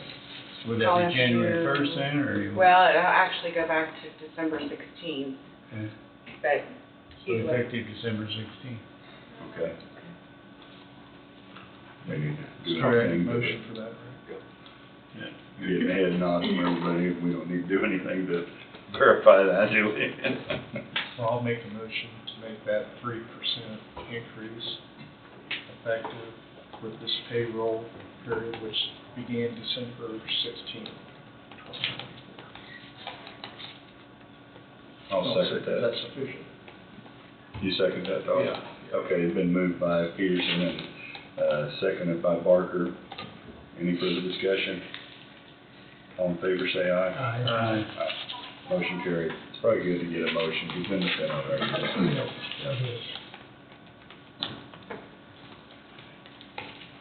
Nobody wants to go back and look up the video to see the head. I guess. Okay, RD. yeah, Okay. oh, yeah.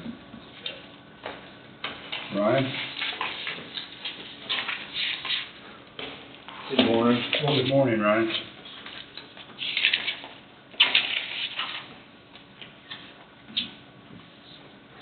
Didn't see him slip in on us there. Yeah, I snuck in there. So, no call-outs this weekend. Started to wonder there yesterday, a little skiff of snow went through. I know Lyon County had to go out, and around Lebo roads were starting to get a little white, but, knock on wood, we lucked out. Yeah. So, we'll always take those. Got one motion. I don't think we got it sent up. You wait for Angie or what you wanna do on that, but basically this is just for a culvert bid. Beginning of the year, we always kinda restock our culverts down at the shop. A couple times a year we order in culverts. And this is estimated to be around $100,000 order of culverts. that we do at the beginning of the year. Okay, I don't have it on. so do I need to have you put it on there and put it on the screen Yep, first? yep, I can do that, or you can go ahead and read it. Either way. Yeah, it's an annual deal, so Yeah. Yeah. they don't, where you want to Okay. She's typing pretty fast, way faster than I can.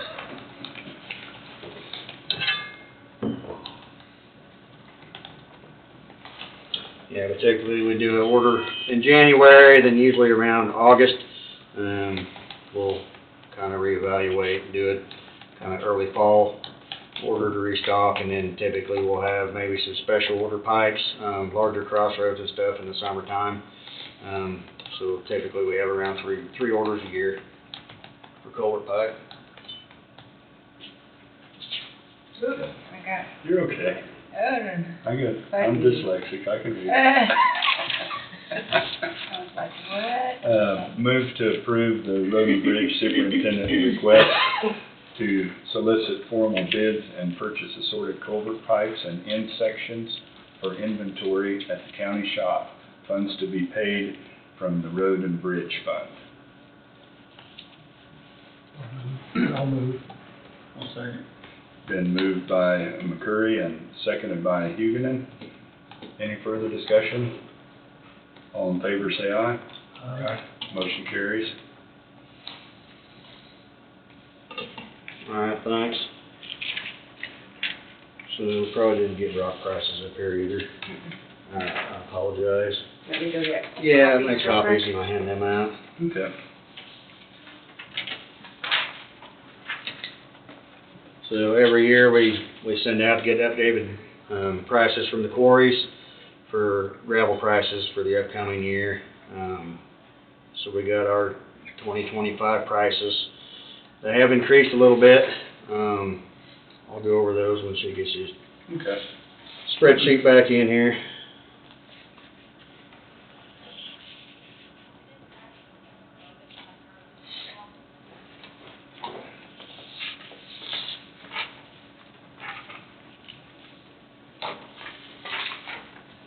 Thank you.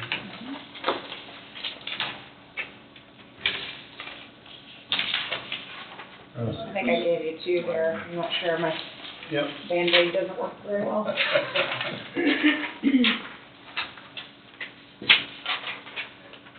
Do you need one back, or you got? Please. Alright, thanks. So just going over these prices, Parsons, really majority of the rock we use, road rock and AB3, there's a lot of it, but the county road rock increased 50 cents a ton, from last year's price to $11.25 a ton, and then the AB3 increased, a quarter up to $10.50 a ton.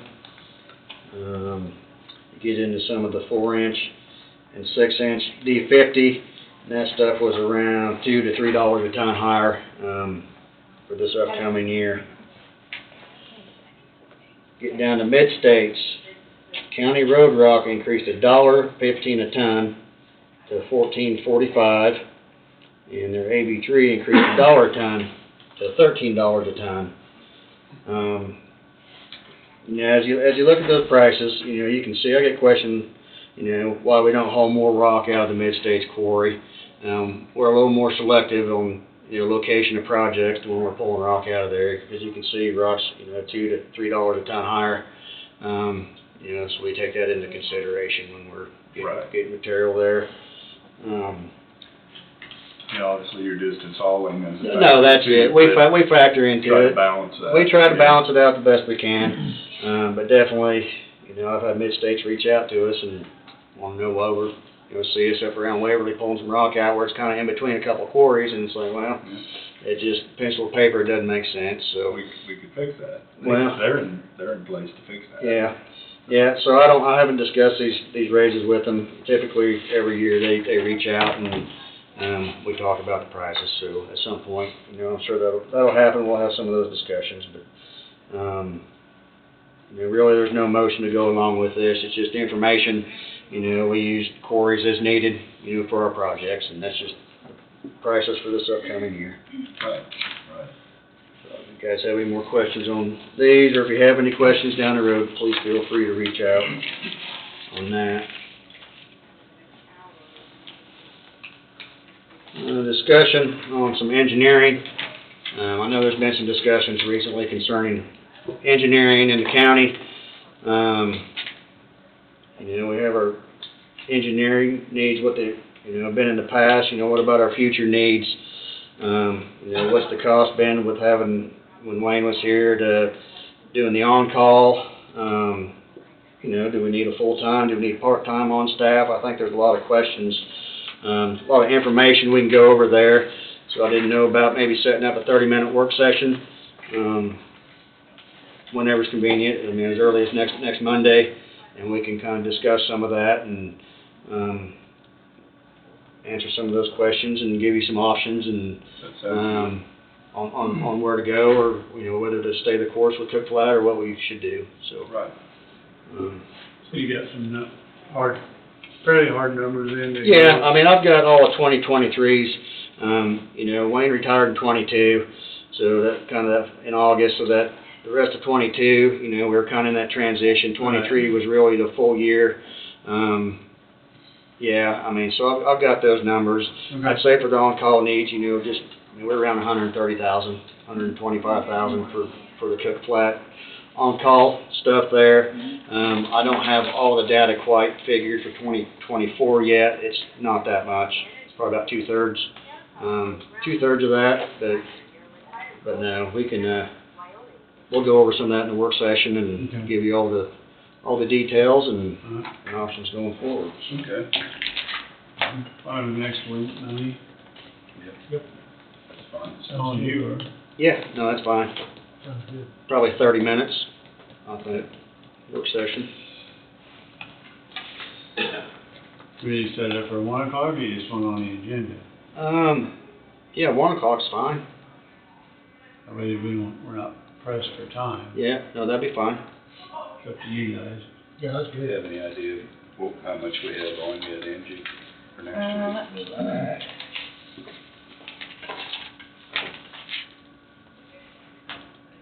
Not that there won't be things added, but. River City Housing Authority, and then a year in review with Housing Authority at 925, so not really much. I'm open to whatever. Sure, we're not scheduled for 11, and then if by the end of the week. You can push it back if you need. Yeah, Yeah. that might save us from, having to come back, maybe if nothing else turns up. So you want to do that, Angie, put him in for a block, or what are you thinking, 30 minutes, you said? Yeah, I think 30 minutes is Okay. sufficient. And then push That it back sounds if okay the to appointments everybody. don't fill up till then. Yeah, if we Yeah. get too much stuff between then we can move it to 1 or something. It's too crazy. Yeah. And what is it for, Ryan? Just discussing on some engineering, Okay. county Or engineering needs. options of engineering, whatever.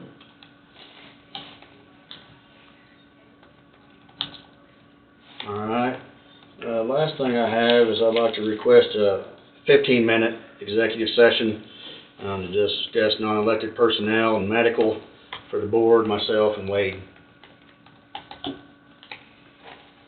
For 15, you say? Yep.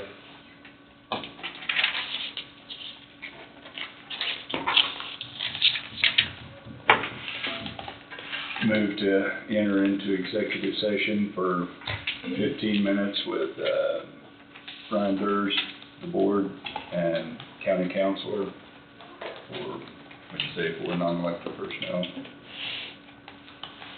I'll make that motion. Second. It's been McCurry's moved, Huguenin has seconded. All in favor, say aye. Aye. Aye. We will enter at 10:58.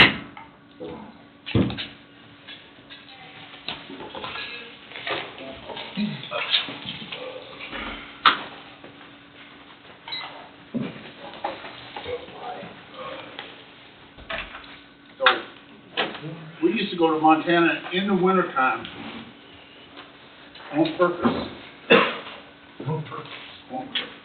So I guess we had no action taken in the previous executive session. That is what I had for today. Guys, if you got anything for me? So, Yeah, I'm hoping to, catch up with you and ride around with some projects again. I know it's been a while, but I've been Yeah, anytime. going through some stuff. So, yeah, we'll get through this work session next week, and then, shortly after that, I'll probably bring forth the 2025 project books. Kind of just go through the discussion and go through them like we do every year. Kind of show you the coming year and what we're looking at, kind of do a recap of 2024 projects and what took place, so. I haven't been that way in a while, but Wes, where you do that calcium chloride for a mile or so, that working out pretty good. Yeah. Last time I was down there, it Yeah, was that, really open. the road really held together nice and, Yeah, really decreased our maintenance costs and how many times we're having to keep it bladed up, so. pretty busy road. Yeah, it is. We'll probably have some discussion before we settle on our dust control for this year. We might look at adding another mile or two, Yeah, similar to that one. I think it's proven that it's worth it, so. yeah, awesome. that was on 11th out Yeah. there, wasn't it? Yeah, noons, yeah. All right, well, I appreciate it. Thanks, Have a good week. Thank you. You talk about this. Yep.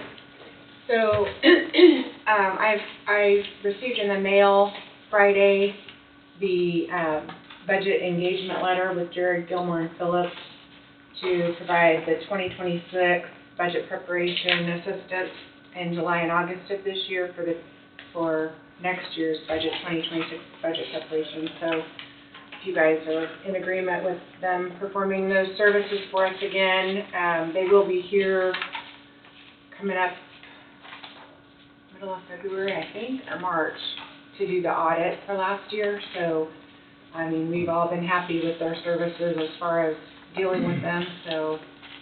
I think it's always been March, hasn't it? It's varied. Last year it was later in the year, so they would like to get it done earlier though, and get kind of back on schedule, get it done sooner rather than later.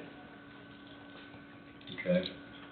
I have a motion to authorize and direct the chairman to sign the budget and engagement letter with Jared Gilmore and Phillips, PA, to provide 2026 budget preparation assistance in July and August for Coffee County, Kansas, in the amount of $5,525.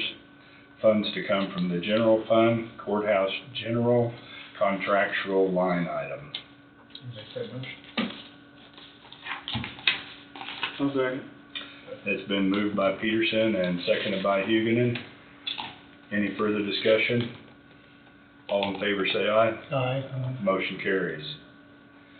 Then we've got, You just need to sign this last page on that. yeah. Go ahead and get it back to you.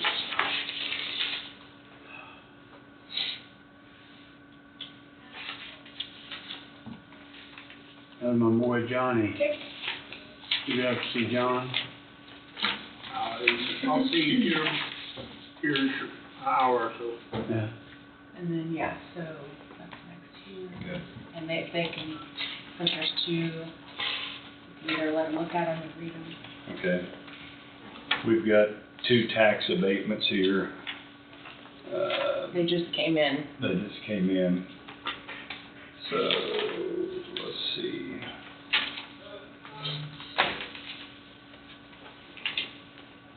One has to do with a void tax statement. Property will be combined with another lot, and, well, a new tax statement will be issued for both properties. I guess that's what they both are, actually. So, motion to authorize and direct the chairman to sign two tax abatements in the amount of $3,399.30. So, what What is is that? I mean, nothing that matters, I guess. So it's properties, it's, Okay, well, I can understand now because it's over in West Vegas, so. Okay. Okay. oh, okay. So I'll make the motion. I'll second. Been moved and seconded. Give you guys a minute to look at it. Makes sense that being a sparsely populated, if you will, Yeah. area that they would want to combine a lot. I guess what I was trying to digest. Right, right.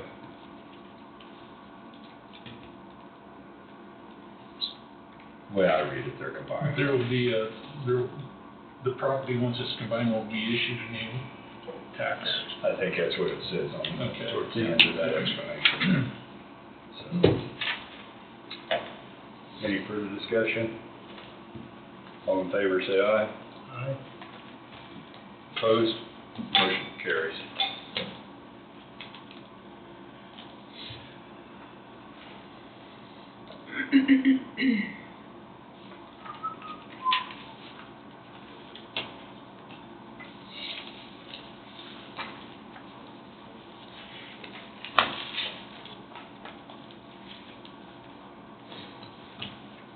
And then we've got some More special issues. special issues here. I guess that's all the checks, right? So we just will sign them, I guess. Yep.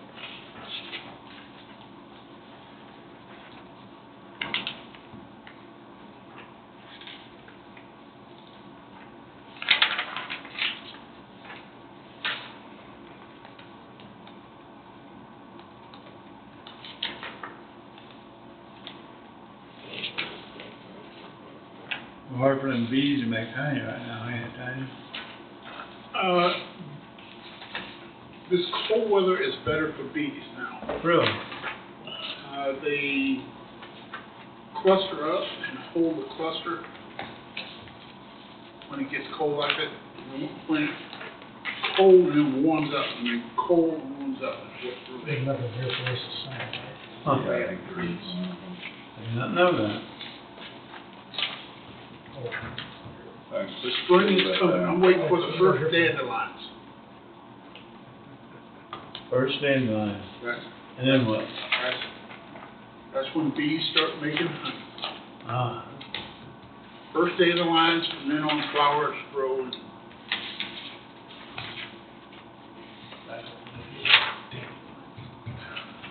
I just leave this check in here. you don't spray for dandelion around No, your place, didn't you? I'd fluff them up and get them spread out everywhere. I'd give you all mine. Yep. Well, the bees will be there.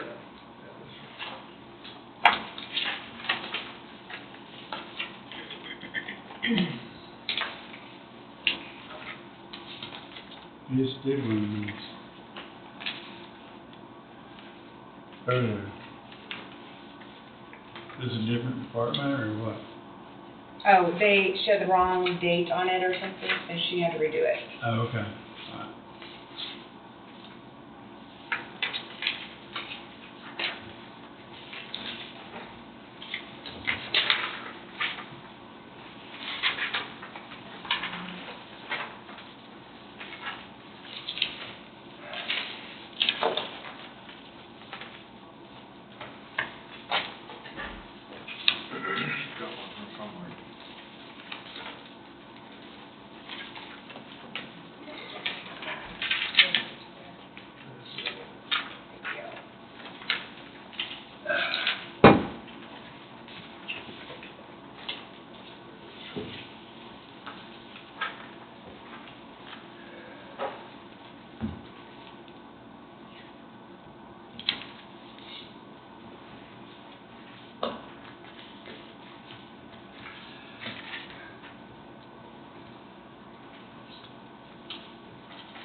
We had an interview, last one, right?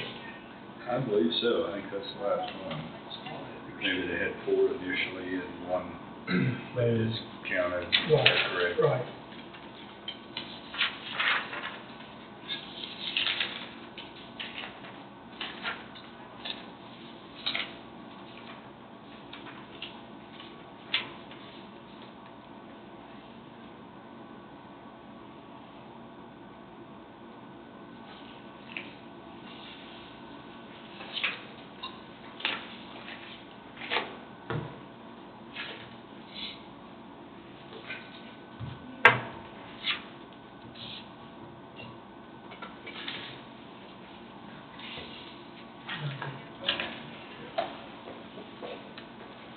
Well, I guess we do it a round table now, if we want.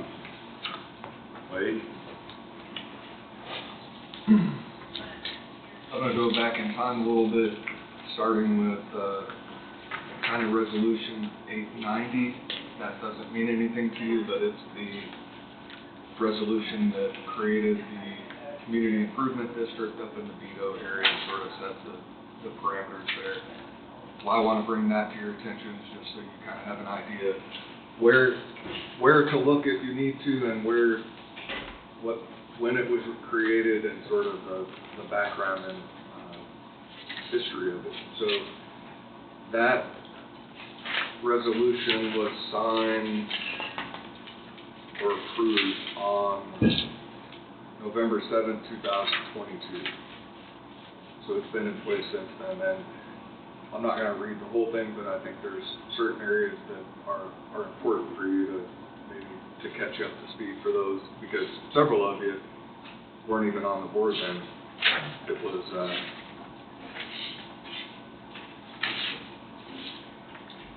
Jesse, Tom, Don, Tim Johnson, and Bob Saresic. So the only one who was part of it is Tom. It's sort of interesting, here we are several years later. Lucky me. So, one thing to note is in section 4, the levy of the sales tax. And it's a 2% CID sales tax, and then this is where I'm gonna read and quote from section 4 on page 2 of that resolution 890. The collection of the CID sales tax shall commence on April 1st, 2023, or the earliest date thereafter on which the Kansas Department of Revenue agrees to begin the imposition of the CID sales tax, and shall expire on the earlier of A, 22 years from the date of the Department of Revenue begins the collection of the CID sales tax, or B, the date on which reimbursement of costs of the project not to exceed $25 million has been paid. The CID sales tax shall be administered, collected, and subject to the provisions of KSA 12-187 et sec.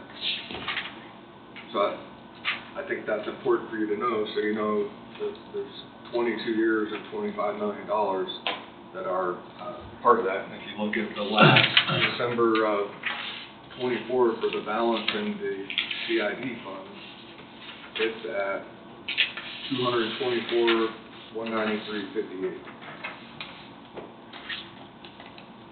Moving on to, there's a real property tax rebate agreement that the county signed with HPT TA Properties, TA Operating LLC. And within that document, there's also a section that was dated September 27th of 2022. Within that document, there's a section that discusses an obligation to build, and sort of where I've been bringing this up several times. Execution of this agreement constitutes an obligation by the county to construct improvements within the CID and on properties adjacent to or contiguous with the CID, which shall directly or incidentally benefit the owner, and shall not directly compete with the current use and operation of the property. In addition, this obligation to build shall require tangible improvements to real property in the CID area, mainly infrastructure, to be made no later than December 31st, 2025. The the county has made no tangible improvements to real property in the CID by December 31st, 2025, county shall take steps as are necessary to terminate the CID sales tax imposed upon the property. So it's a pretty important obligation that the county has in reference to that area. The obligation to build, if you look up on the screen, so this is the CID Community Improvement District Act 12-6A-26 at SEC, and within that particular document, it talks about the different, in the statutes, it talks about what types of improvements, and it gives you some examples of different things that can be done under 12-6A-27, and it says M, project means, and then it talks about any project within the district: acquire, improve, construct, demolish, remove, renovate, reconstruct, rehabilitate, maintain, restore, and then a bunch of different things. I'm not going to read exactly from it. Within the rebate agreement, it also references that same wording, including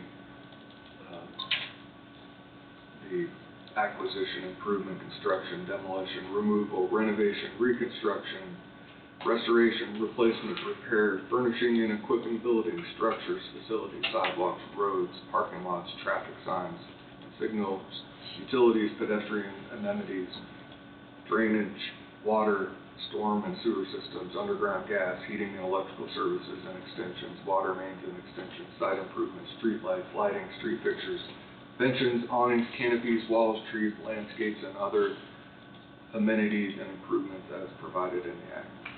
So it pretty much mirrors a lot of what the language is here. The key for the obligation the county has within the agreement is, and this was several conversations I had with Joe Serrano, the tangible improvement of that district area, and it's stated that way intentionally, so that the county gets to make really the decision on what the tangible improvement is. It just needs to be accomplished by the end of this year. So unfortunately, Joe, who was the author of these documents, who put together the backbone for the CID, among other projects he worked on for the county, he's no longer with us, and he was going to come right in this timeline to present and talk about this resolution and what was required. So I bring it up so you know sort of the background of what's at stake if it doesn't stay in place in 22 years. To have that sales tax, which is the transient travelers sales tax, to improve that area is important. And to have that all for naught is something that I think everybody needs to make sure the effort is put in to figure out what needs to happen and how, and that will require getting a hold of whoever it is in that area to make those improvements and have their blessing. So is this a yearly requirement from this point on, or is it set out for so many times during the course of this? This requirement is one that is definite within a specified time period, but after that, the monies that are brought in pursuant to the CID district can only be used to improve that district. So the monies can sit and accumulate, but the whole goal of the CID Act is to improve that district. So for example, I know it's been mentioned several times, there's some either water or wastewater issues up in that area, and right. Over time, if that pool of money gets to a certain point, then it may be something that can help improve that area in that way. But right now, time's ticking to at least make that initial tangible improvement. So there's, let's say $250,000 there, we don't have to spend the whole $250,000, we just gotta use some of it to make improvements. I've drove by there several times trying to think. I think importantly to me, would be some sort of landscaping.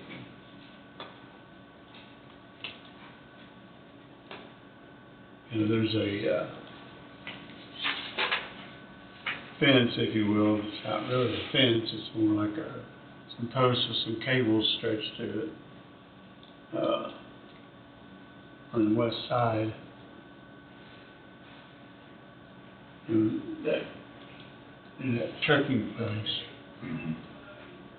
I don't know, whatever you guys think. Yeah, that was. Some sort of landscaping to start out with, and then, I don't know whether we need to, you know, have Carl Lee reach out to those people, to see about, you know, sewer, water, see how they, you know, see if they need assistance there. Then next year, it could be, you could already be planning toward that, and so on and so forth. But Just gotta get, for now, I would really like to see some landscaping. And you're talking on the west side of the highway. Yeah. I mean, the east side don't look bad, it's just, Right. you drive through and Right. just, well, and it's been a concern there at the shop there, you yeah. know, about things, and I don't know whether it would be feasible to put a fence out against the road to just. Well, he was supposed to put one up next to his building, and he keeps filing for extension, which is fine, I guess, but I don't know. Well, you know, they kind of started covering things behind the building there, but to me, that doesn't solve anything if we don't have stuff sitting out along the road. If we had a fence along the road, it's just enough thought, you know. Yeah. You're talking like a privacy fence type of thing? Yeah, whether it be 6 foot tall or Right, whatever. right. I'm just an idea, you know, that would I'm take care of some, you know, it's right there at our North County line, and, it'd be nice to have that look a little better, I agree. if they'd be agreeable, you know. So it'll be out on the right of way, so I don't know if, still probably ought to reach out to them, but still. It'd be, the way I'm looking at it, it'd be right on the right of way. I don't know if you wanna hire B&G or Cook Fighter or whatever to come in and take a look and then present us a design, I don't know.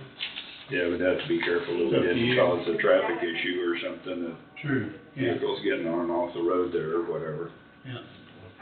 Well, they don't want you pulling out in front of a crosswalk, but they sure plant a tree right out there where you can't. Yeah. You know, I'm talking about anywhere in general, I mean, it's like, Yeah. good grief. Did it sound good back there? But that's just my thought, you guys take a drive through and see what you think.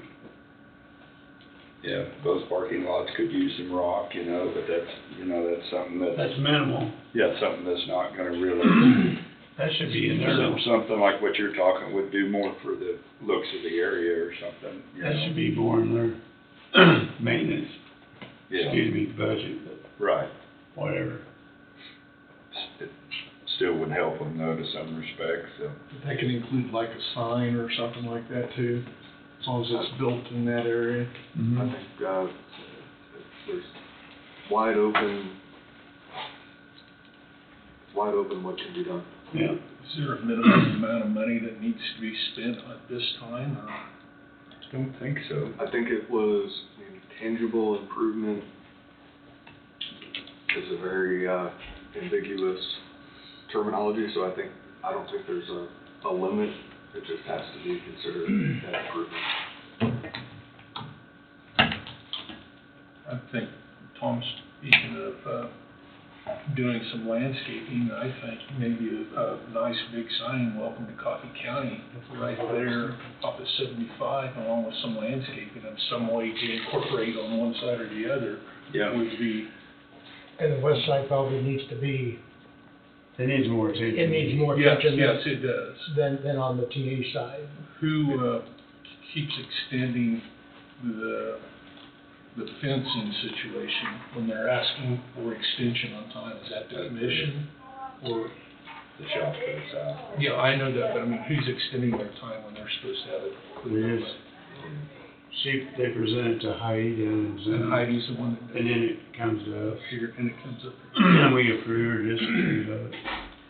But they did do some work, but they still have a lot of stuff in front of it. Yes, you know, I noticed that the other day. Yeah.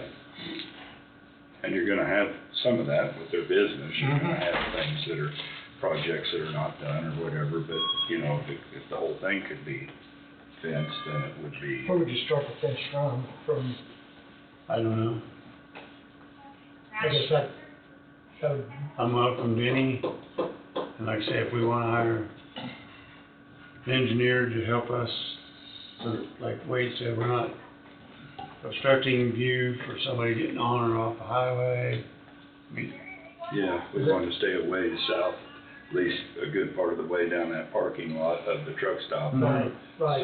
To leave visibility when people are approaching. I mean, I would think, I'm not an engineer, but yeah, but Would we that are be something that engineers. Saban would, is that something that Saban would, I imagine he could, B&G could do it, Sabian. or Those whoever? are the two engineering firms we work Right. with. This, B&G's doing the health department deal. Right. Sabian's got everything else. I mean, it's up to you guys. Yeah. We could do the engineer and see what, I think it's wise to do that, engineering wise, don't you, Mr. Bowie? Yes, I think before that step is taken though, I need to get a hold of Kutak Rock and the partner that I know is somewhat familiar with Coffee County that worked with Joe, and pull him into the fold, and I think have him come in and sort of, I mean, I don't know how familiar he is with what's happening, but he needs to be familiar, and then either have him come or someone in his place who can aid in this process, because on the TA side, the people who had the sign as owners for the rebate agreement were in the state of Massachusetts, and then their attorneys in Kansas City. So there's layers, and it's important that whatever's going to happen, we have the people involved that need to be involved up front, and then although the county gets to make the decision on what that improvement is, they own the property, so you need to make sure that everybody is on board with what's happening and signing off on it ahead of time, and that's why I think, so, I'm going blank on Joe's partner's name, it's Tyler Ellsworth. So, Okay. I will, I'll reach out to Tyler and kind of see where things are, if he's even aware of this, if it's on his radar. I know it was on Joe's radar. And get somebody in and get action moving sooner rather than later. Okay. So who would be the person to get ahold of, say, the garage people and say, hey, we're thinking about doing this, is it okay? Or, I mean, could it be a commissioner? Do we need to send Carl Lee out? Let me reach out to Tyler and figure out what steps need to be taken to get things moving, because what I don't want to do is take steps that move us forward only to find out that we needed to do something different before we did Cart that. going to launch. Right, Okay. right, exactly. All right. Again, you guys drive by and see what you think, but Yeah. I think Todd's already seeing what I'm seeing, so. Yeah, yes, it does, yeah. And I think a sign, like you said, Todd, would be. Incorporated in that, yeah, would be. Somehow with the. Yeah. Right, I agree. Is that all you have, Wade? That is for today. Okay. Todd, do you have anything today? No, I mean, Mark? I was gonna say, well, Todd and I, we did go to that KAC Commissioner orientation last week, and they threw a lot of stuff at us. Everything from coma to, commission responsibility related to public safety, roads, health, I guess. Good. Risk management, I know on the day before, Wednesday, I went to a budget and planning, all-day budget and planning workshop, I guess, what it would call it. Learned a lot, they threw a lot of stuff at us. They did, in the short time that we were there was a lot of information. Yeah, good. Okay. Access to, now we know other resources that are available, and people to talk to, networking, Networking with other new county commissioners in the area. Yeah. Yeah, a lot of those meetings, that's what I felt like. I sometimes learn as much from the other commissioners as you do from the presentation sometimes. That's really, really helpful. Well, it was worthwhile. Yeah, good. Okay. Anything else? That's it for me. Yeah, Barb's still waiting on alternate bids for the roof, so. Okay. Steve? No, sir, I don't. I don't have anything else that hadn't already been touched on here, so. Angie? I don't think I have anything else. Wow. Yeah. Do you hear that? I know. I think we You ran could have through it all lunch before earlier. your 1 o'clock. Well, Tiny, you got a comment for us? Yes, on the TA deal, on the Phillips 66, it looks like the garage uses part of the Phillips 66 truck parking area to put some of their treasures. All you have to do is look on the map, and you can see it. On Exxon, is it on And there? a fence, the TA parking area is a fairly large area for their trucking, and Lilo Garage is farther to the south. The TA is on the east side. You mean, 66, all right. Yeah. Oh, TA okay, is okay. the west side. West side, okay. It's 60, we call that, it's Phillips 66 station, TA station's on the east side. right. And I heard you talk about a fence, and they do have some treasures out there that are antique treasures. And they have a fence farther behind their building that they could put some of those treasures. And it's, if you look on their map, they could move some of those treasures off the. There's been multiple discussion about that situation, but, yeah, they probably do have a few items, a couple, 3 items there that, when this picture was taken, that are north of the line. Yeah. But that's, to me, that's kind of between them and the other landowner, but I understand what you're saying. And I'd like to talk about, a couple minutes about something else. You're hiring you have an application for 3 different companies for, what's that, looking for the county? Comprehensive plan. Comprehensive plan. As a comprehensive plan for the county, this is me and several other people I've talked to, is, what you gotta do is find something people want. They're willing to spend money for it, and they can't save it. And right now, Coffee County has gone in that direction.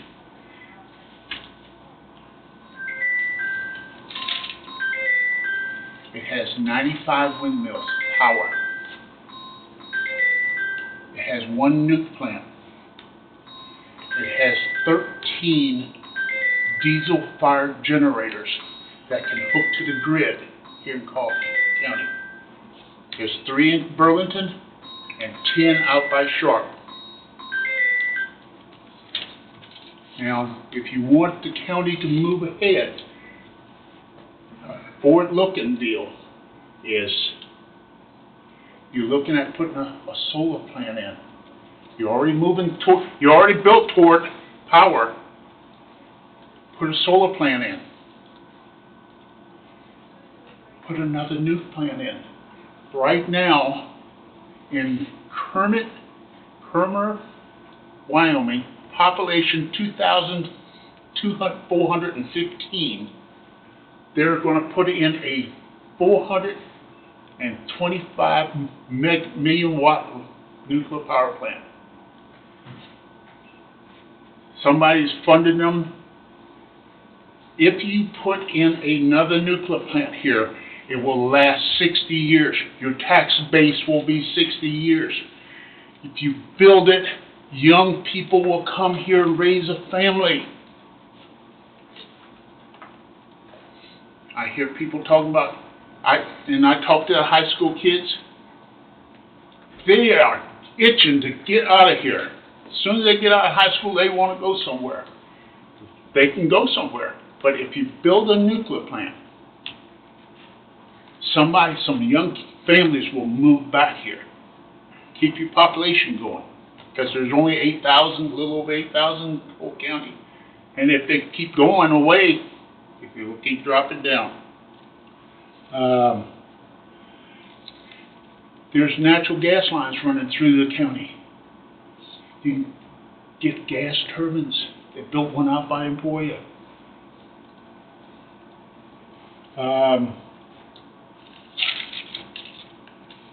So if you want to go for the long term, you already started. You got a nuclear plant. You have wind turbines. You could have solar. You could have natural gas, and you could actually probably put a small water turbine on a city dam down here, because Redmond has to let so much water out for the cities downstream to pull water from, okay? If you put a small water turbine, the water would just go through the turbine and keep going down. And a water turbine, just like a water turbine, would run 24 hours a day, 7 days a week, forever. Mm-hmm. Now, out in Wyoming, not in Montana, there's a little town called Tustin. You can look it up on a map. At Tustin, if you go up the Missouri River, they have a small dam with one turbine unit on it. And that turbine unit runs 24 hours a day, 7 days a week, making electricity. Just another power source. So you can have wind, solar, water, gas turbines. It's just an idea that I'd like to throw out there for the future of the county. Yes, sir. Thanks. Thank you. Thank you. I was gonna say, whoever does the comprehensive plan, they will be having like public meetings and things like that. So there'll be opportunities for the public to have input. Yeah. Right. So, And that's part of the reason why I was pushing for the CHIPS Act deal. Just keep County moving. Sorry. Because that would employ a lot of people. Yeah, we need to keep this moving. Yep. a lot of people, I don't think, understand, and I wasn't on the board when that decision was made, but I supported it, was that, for us to maintain all the things we have in Coffee County, we've got to have new industry. Even if Wolf Creek doesn't ever make a major change, doesn't close, whatever, they're going to continue to depreciate. If they don't make improvements to the plant, and they just put in a whole bunch of new generators or whatever they were, a bunch of new equipment they put in, transformers, I guess. But that stuff's going to depreciate, and their portion of our tax base is going to continue to go down. And we've got all kinds of great amenities for a county of approximately 8,000 people, and I want to see us keep them and keep our tax level where it's not at the place where our surrounding counties are, or it goes nuts if Wolf Creek shut the door. 85% of our tax base. Well, another thing is, if you go toward a power deal, all the infrastructure is already here. You have the transmission lines, you have lake, you have water. So it made sense to me too. So it made sense to me too. Right. Okay. We probably already get you on the agenda. We appreciate your comments, Tiny. You're an intelligent person, and we'd like to hear from you, but we Probably should get you on the agenda. He's on there. Public comments are welcome. I guess that's right, yeah. So I stand corrected. Wait, did the new hire start? As far as I'm aware, I didn't know if you'd seen him or not. I've not seen him. He's gonna work with Gil.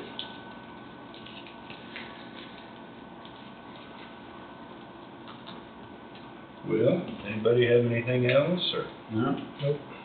I guess we'll, recess at 11:57 and reconvene at 1 PM for the comprehensive plan interview. Very good. Okay, thank you all. Ta-da. Guess we'll call the meeting back to order. For 1 o'clock comprehensive plan interview. So, Mr. Bowie, how we get on there? Getting wired up?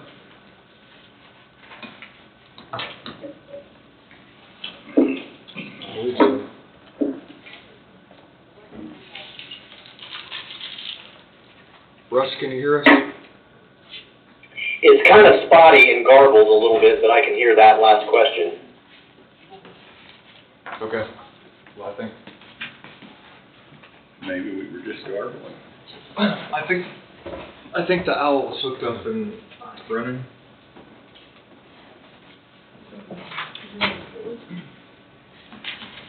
I can hear that. Yeah, Okay, I think we're up and running. Okay, well, So I need to introduce our company. yes. So here today, we have Marvin Planning Consultants. Marvin is over here, and I'll let him introduce his team. Okay. Thank you, Welcome. folks. Thank you. So you're not only the county counselor, but you're also the IT guy? Oh, no.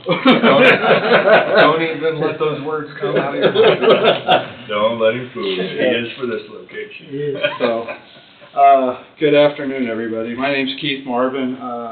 I'm the owner of Marvin Planning Consultants. We are based out of David City, Nebraska. Any bonus points for anybody who might know where that's at? Got a pretty good idea. Okay, if you know where Seward is, we're about 30 miles directly north of Seward. So, we can get to about anywhere we need to pretty quickly because we're a half hour from the interstate, so. But no, first of all, I want to say thank you for the opportunity to sit down with you to present today. I will tell you that we're very proud of what we do and how we do it. Going around is a copy of a plan that we've done with Ellis County here in Kansas. We're proud of the fact that it was an award-winning plan with the American Planning Association's County Division. This gives you at least an idea of what we go into and what you're helping pay for. So with me today is John Shepard from our team, and then Jesse Poor with FHU out of Lincoln. And Jesse will probably have some things to say here as we go along the process. So what we're going to talk about a little bit, and I want this to be a dialogue as much as possible. I hate standing up here at a podium. I'd rather be sitting down having a conversation. So we're going to talk about the project team, who we are, what we bring to the table. We're going to talk about community engagement or county engagement. But that's critical to us and how we do this process. Our approach, and then time for questions and answers. So as we go forward, let's make sure, okay, so project team, this is coming right out of the proposal. Myself, I will be the project manager. You may or may not see me at all the meetings, but I will have some input behind the scenes of everything. As John likes to say, my name is on the company. So there's things that don't usually go out of the office without me having at least seen them. We got John, we've got actually 4 of us that are trained planners on staff that are full-time. And with our team, we've also got Jesse and then Adam Denny Adam's out of your Omaha office. We've worked with them on several projects. We're working right now with them in Jefferson County, Kansas.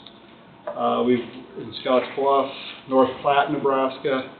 So we're real familiar with each other, and I know what they bring to the table, and they know what we expect from the project and what they're going to do. So So, a little bit of our profile for who we are. I'm proud to say that 60% plus of our projects that we have are repeat business.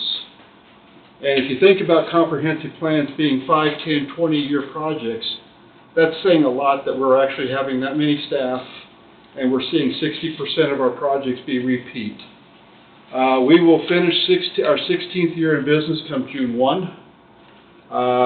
I wasn't a very good planner. I started this company in the middle of one of the worst recessions you could see in 2009. So, but we got 5 plus professionally trained planners.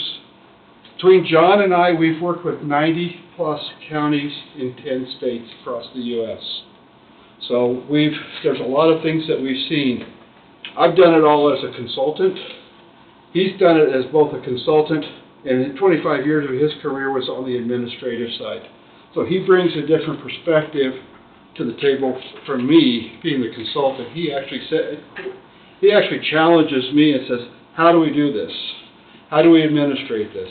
And those types of things. So that's a good combination of the process. Overall, between us, we've worked in about 13 different states in the Union. This map here just kind of gives you an illustration of what that means. I'll let Jesse kind of kick in a little bit now, and I'll probably defer a little bit to people later slide, but Feldberg, Holt, and Olevig, you could just call us FHU. About 40 years old. Really just focused on transportation. That's the trunk of our tree. And we are pretty proud of what we do as well, and able to help with comp plans is a good niche to help keep, because we don't do full-blown comprehensive plans ourselves. So, And don't let Jesse shy away. They do transportation, but Jesse's hobby is recreation and biking, and he enjoys environmental stuff, so he actually brings some of that expertise to the table as well by bringing FHU along on the process. So our roles, we are the lead. Our firm would be the one you contract with. You'll see the invoices from us, and I'm the individual that holds everybody accountable. So if you have an issue, you call me, we'll take care of it, and we'll deal with it. We will be I got a typo in here, it says primary contact for the city. Should be for the county, so oops. We will do all the demographics. We'll be involved with all the different chapters, attend all the meetings, and coordinate all the different things. We'll also be in here with all the community engagement stuff that we deal with. FHU will help us with, they'll work with your county engineering office or roads department. Jesse's got some real interesting things to chat with you about on that. They'll be also involved with the community engagement side of the process. Jesse will get a little bit involved with the environmental aspects and things like transportation. And when we say mobility, we're talking about biking and those type of things, and trails from a standpoint of regional. You've got some great recreational assets in your county, and you've got some trails in that and around the general area. One little thing that we do a little bit differently than on some of these projects is we bring in a company called 281. They help us create a marketing proposal that goes onto the website and tries to drive people into this whole area of community engagement. So we'll get them involved early on. They do videography, and I've got some examples of what that looks like here shortly. So our engagement side, again, we're going to have 5 professionals at least involved in the engagement. We had 5 or 6 of us in Jefferson County for 4 to 5 days. So we come at it really hard, and we work hard we're going to do town hall meetings. We're going to have focus group meetings with key people. And some of those people need to be ones that are involved in the energy sector, Wolf Creek. Find out what some of that, what their plans are. We were looking at some of the newspaper articles from one of the last meetings from back in November. So they were, there was some of you that were talking about the idea of what's going to happen if that ever closes and how that. We need to know what some of their plans are, if they can tell us. They've got 20 years left on their license. Planning typically looks at 10 to 20 years out. Good timing. It really is a good timing process to deal with this. What we will do and propose to do here is we do a little thing called a postcard. And I meant to bring some, but they're a postcard about this big. They've got a picture on them. On the front to engage people, and on the back it tells them how they can get involved and answer surveys, go to our website, do other different things. And what we will do is print 5,000 of those, and those will be, the plan would be right now to have the county, Heidi or somebody, distribute those around the county to do all that. That process, excuse me, I'm going to look at something here real quick. Our survey is done by SurveyMonkey, and this particular process was done in Jefferson County. And I'm just looking at what and they got actually, doing this process, 285 surveys answered. So anytime that we can get that many, I'm usually pretty happy. If you're familiar with Hall County, Nebraska, that's where Grand Island is. We got 35. Very disappointed in a county that size. 55,000 people didn't get a lot of return on the survey. So we're going to do 4 town hall meetings around the county. And then at the end, when we have everything, we'll do 2 open houses to get people's feedback on our proposals.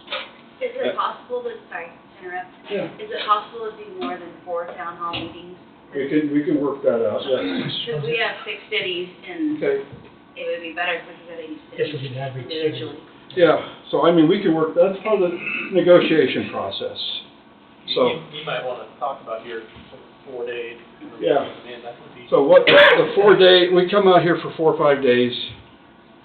The mornings and the afternoons typically are running on focus group meetings. We work with someone like Heidi and yourselves to set these meetings up, and we'll run from 9 to 4, almost on the hour. A little break for lunch, and then we work as many people as we can.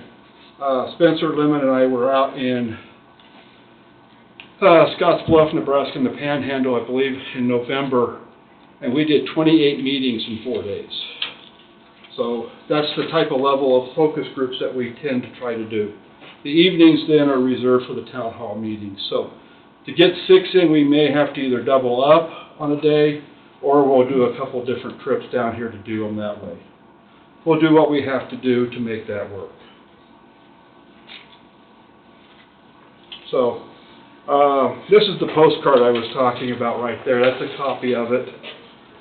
You can see how that has the information in there. And those we've had really good success with. We try to make it so it's something that nobody else is, so nobody else can mistake it for something else, even though we avoid election time to put these out because everybody's getting inundated with postcards. So this is where I want to try this. This is where 281 comes into play. Okay, let's see if this will work.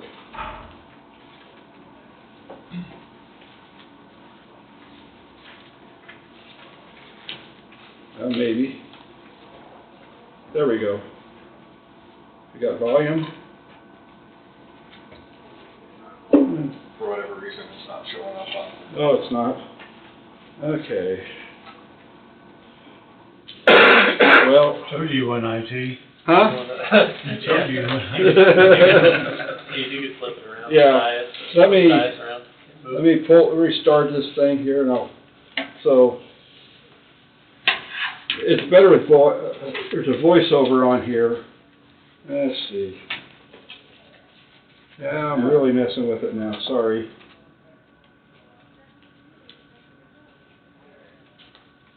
I'm not sure why we don't have volume, but and we're up to 100%, so probably blasting somebody. Okay, there you go. Now try In a it. genuine community spirit. There we go. Amidst rolling fields and along the banks of the She is Gate, IT. our tight-knit community thrives. Picture here, sound over there. And rally together in times of need. Close to bustling cities, our county maintains the allure of rural life. Embrace the wide open spaces and the freedom of country living, all while enjoying easy access to nearby urban amenities. But what truly makes Jefferson County special is our commitment to community. Join us in shaping our future, whether through volunteering, participating in local initiatives, or simply lending your voice to help steer our county toward a brighter tomorrow. Let me see if I can do one more, if you bear with me just a minute.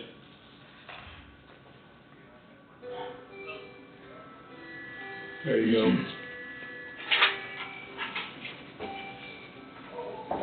Well, I live by this simple philosophy as an economic development person: you're either growing or you're dying. That never stays the same.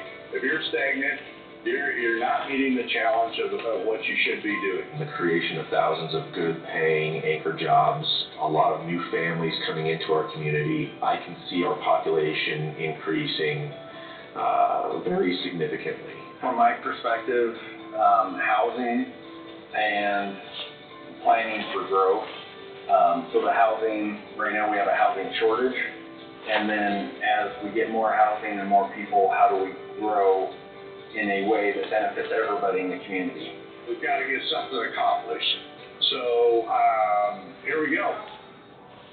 So I shouldn't say this out loud too easily, because if we are successful in working with you folks, we're going to be asking you guys to sit down and go on camera and do something like that as well. Okay, let's see if we can, there we go. The other tool that we've got on this is a tool called MindMixer. This allows us to pose questions to people, and then they can answer and they can have a conversation. We really push hard that this conversation is cordial and nobody has issues back and forth. We actually have in the past used incentives, like we'll get gift cards from local businesses, and the more you participate in this, the people, you get points as you do this. So every time you do a certain aspect of this, you get a point, some points depending on what you do, and those who end up with the most points get some of the gift cards. So it may be a $100 gift card from the chamber, or chamber bucks, or whatever you may call them here in town or in the community, and go from there. So we're also trying to help the local businesses a little bit when we're doing this. So part of the open houses will bring ideas and concepts to the table. This is a little tiny village that we did this on, but we give people colored dots, green and red, and let them tell us yes or no. Green is yes, we like it. Red is we don't like it. So key issues.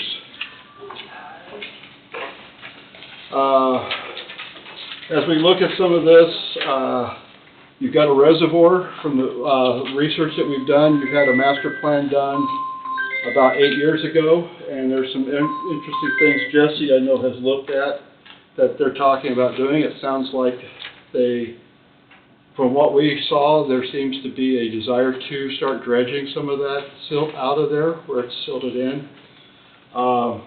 That's been done in the last... It's been done? Yeah. Okay. You're talking to John Redmond? Yes. Yeah. Okay. They did that. Okay, good. So, Yeah. sorry. Not saying it shouldn't happen again. Yeah. It's been, Well, yeah, go ahead. it's been done, and I don't think it like lasted long. Okay. This catches like, what is it? No, it's 300 square miles or 3,000 square miles of water. Okay. Quite a bit of it farmland. Yeah, just tillable soils. Okay. So, Just FYI. it's an ongoing Might take- project. Yeah. Well, Feds did that, oh, man, I think 6 years, I think. So they didn't do it. Yeah, it was done by the Kansas Water Office. Yeah, Yeah. that who did it? Yeah. Okay, the- Anyway. The plan was from 2016, so. Are we back to square one by now? Oh, yeah. Yeah. 2019, when we had the flood, pretty much filled it back in. Yeah.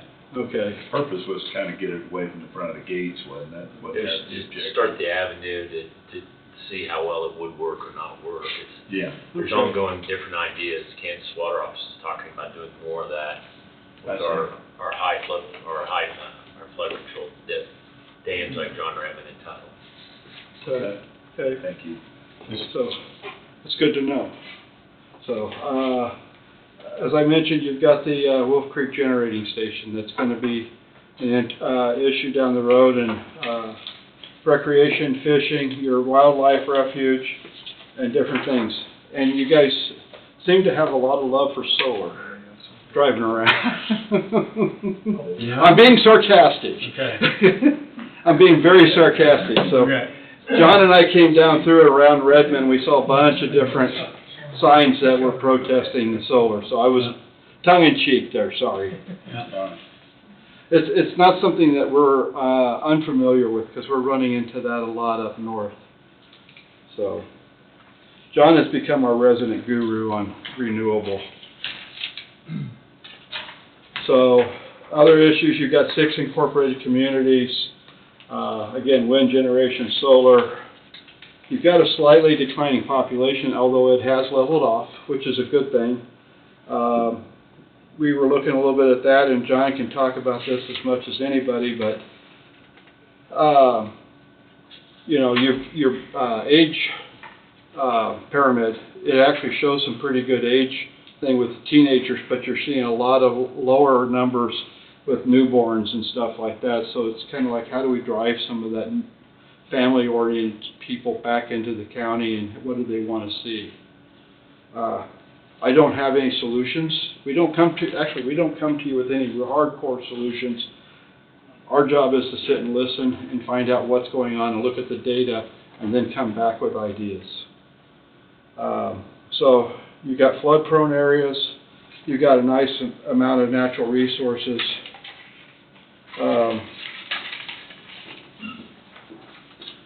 Some of the related experience that we can bring to the table is, like I say, we're working in Jefferson County right now. We've got Perry Lake up there that we're dealing with.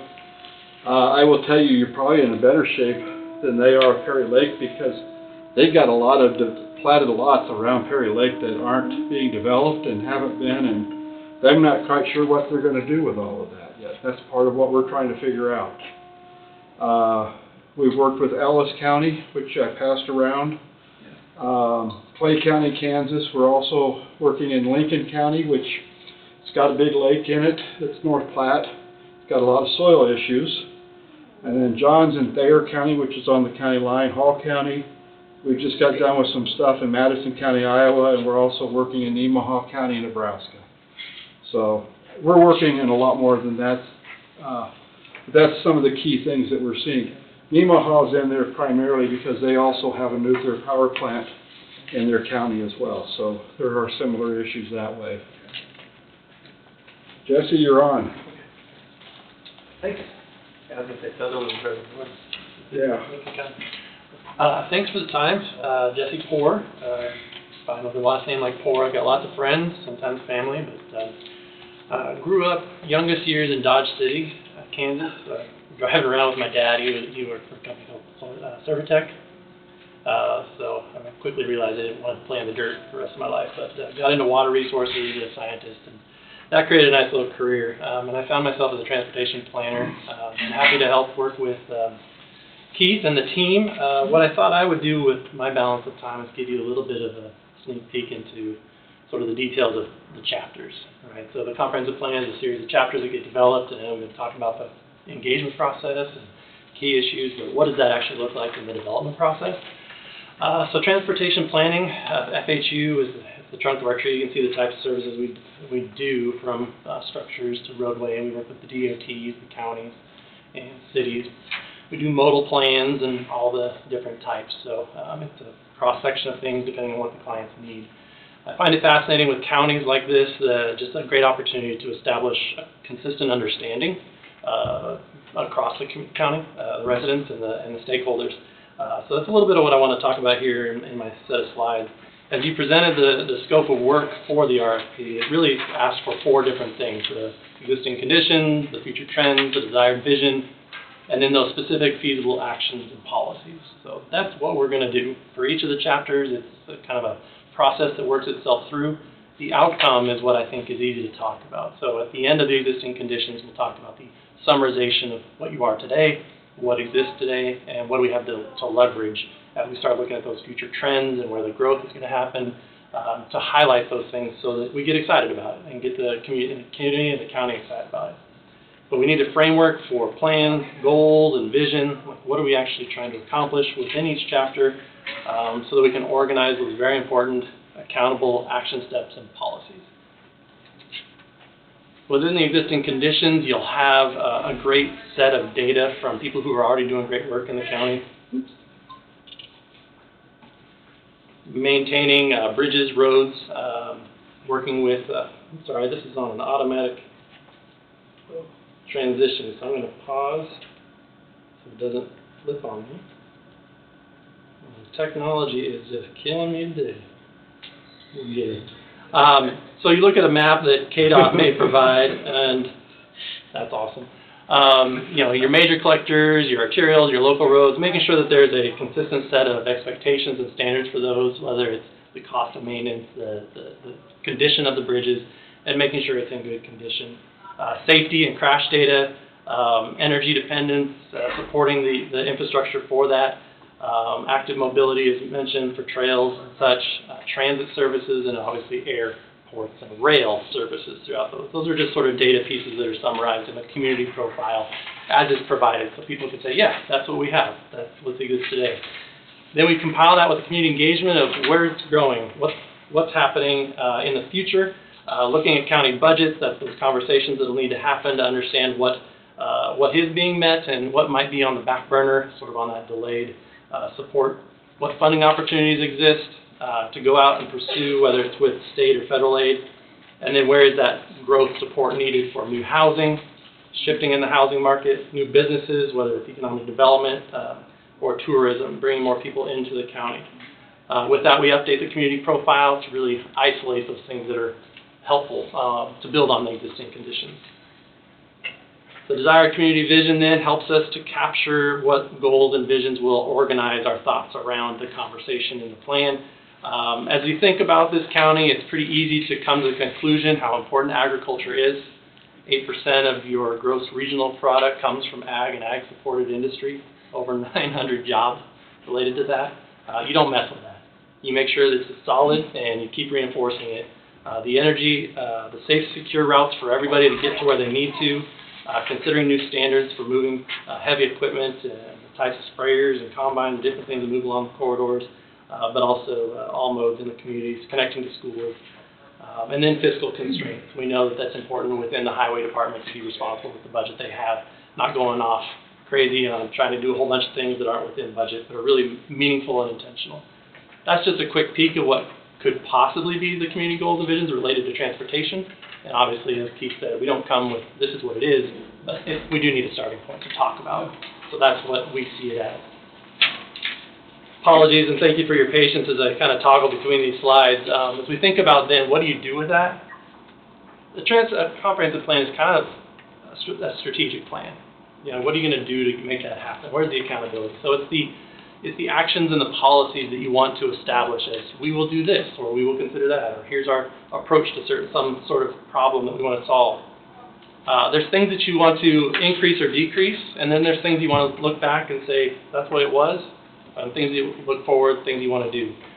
So those 4 concepts really frame the development of any policy and action steps. Within transportation, it would be local and regional partnerships, strategies to work with other partners.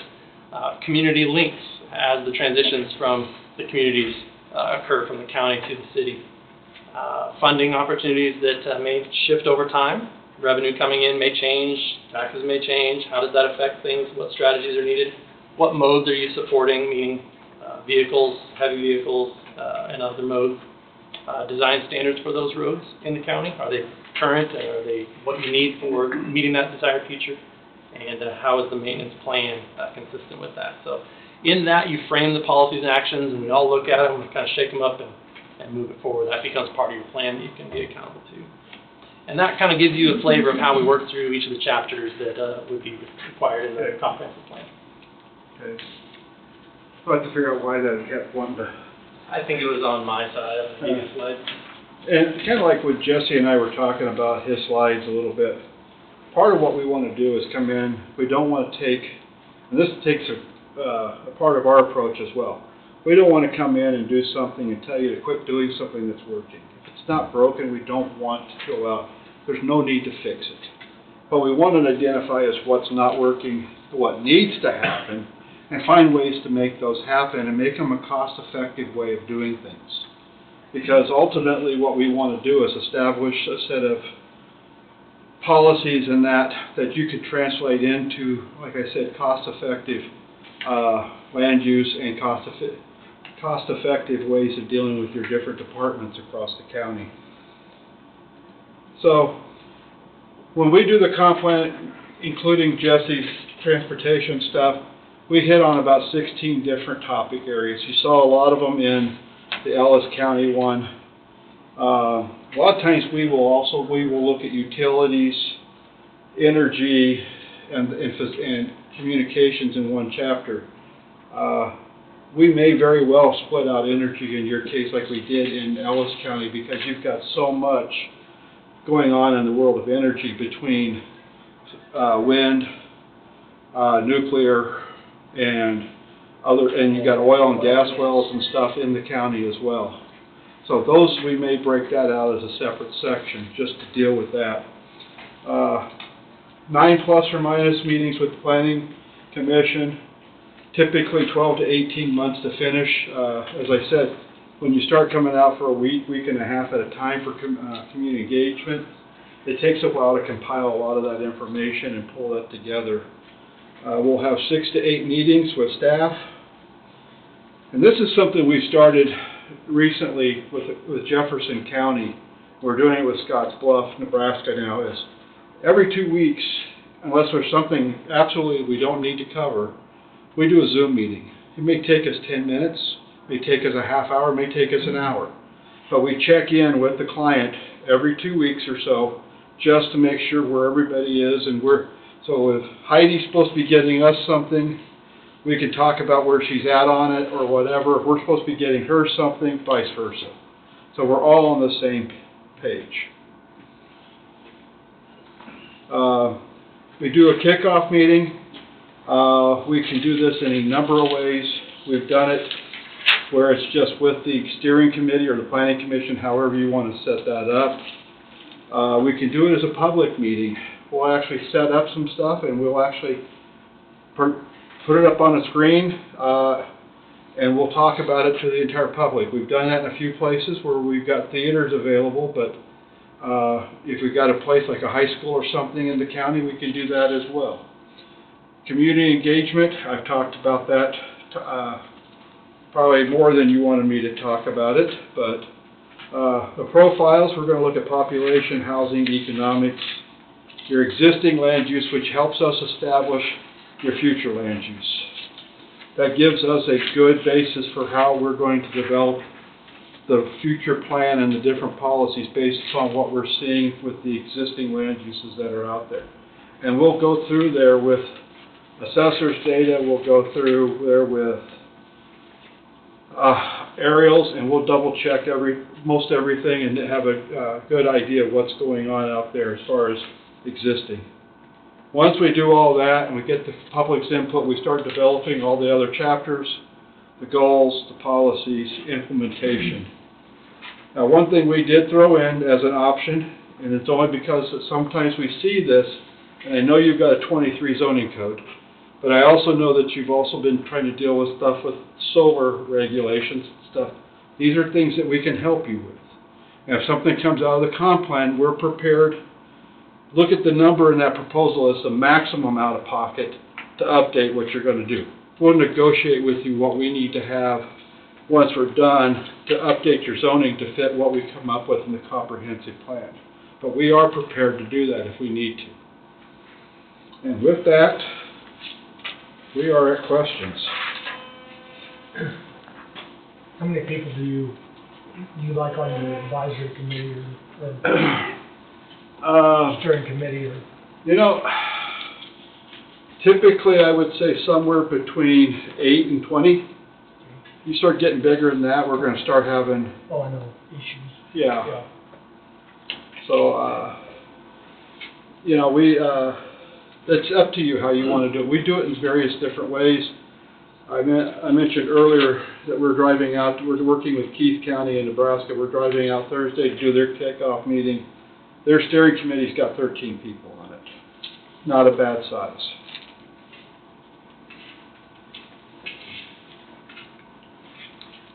How do you guys keep track of funding opportunities? We've got a change in the federal administration, so grant money's been changed. So how do you guys do that? We just keep track of everything. John and I should say, how do you monitor that to where what applies to us, what would help us? One of the nice things is, John and I are members, I know Jesse is too, members of APA, American Planning Association. A lot of times on the federal side, their publications and that will come back to us and say, hey, these grants are being released or these grants are going away, so we can, that kind of helps us keep track of all that. That's what we help pay staff for. I know Jesse keeps track of this immensely because of the different types of federal transportation grants that are out there. He watches this more than I've ever thought about doing, and he'll come to me and say, hey, did you know this is out there? No, I didn't. Explain it. So that's one of the reasons him and I have a good partnership in that direction, is he's watching that. We do have an individual, we just kind of watch for those things. And Keith has also been involved in the Kansas chapter of the American Planning Association. You did a presentation at the Forest State, State down in Fayetteville. Kansas, what was that, Kansas, Missouri? Arkansas and Oklahoma. Where he's been active outside of Nebraska and with other professional associations. How is your approach different from other consultants? I don't know what you've seen for other proposals. To be honest, one of the things I guess I can tell you that I like to think that makes this a little bit different is we may use a format that's similar to other plans, but we make sure that we take it's all up-to-date information that's your county. And I think we probably, at least I get told that by some people, that we do overkill when it comes to engagement. But I still believe, I'm one of those diehards that still believe that the residents of this county need to have a say in what this project's going to be, or at least given the opportunity. And that's what our expectations are, is for public input through town hall meetings. Yeah. I see that you, like your survey, that I assume do you send a survey out then? What we will do is, or how do you handle that? Let me go back. He said that we would. They would give us the surveys and then... No, there's two different ways. We'll give you the postcards. Now, there's two. When we developed the survey, we asked for feedback on the questions, and over time, we expand or contract that depending on what we found we get good feedback from people on. Okay. But also to capture local issues. Yes. People are interested in solar, we're going to have solar questions on there, but we've been asking those and tweaking those questions in some different communities. And so the postcard, what it does, if you look hard at it, it's got a link on there to go to the survey. So you distribute the postcards. So they can go online at that link to go to it. The QR code takes you to the project website, which allows you then to go to MindMixer, goes to a type of tool called crowdsource mapping, which is a map of your county where people can actually drop pins and make comments, or they can download pictures of good or bad items.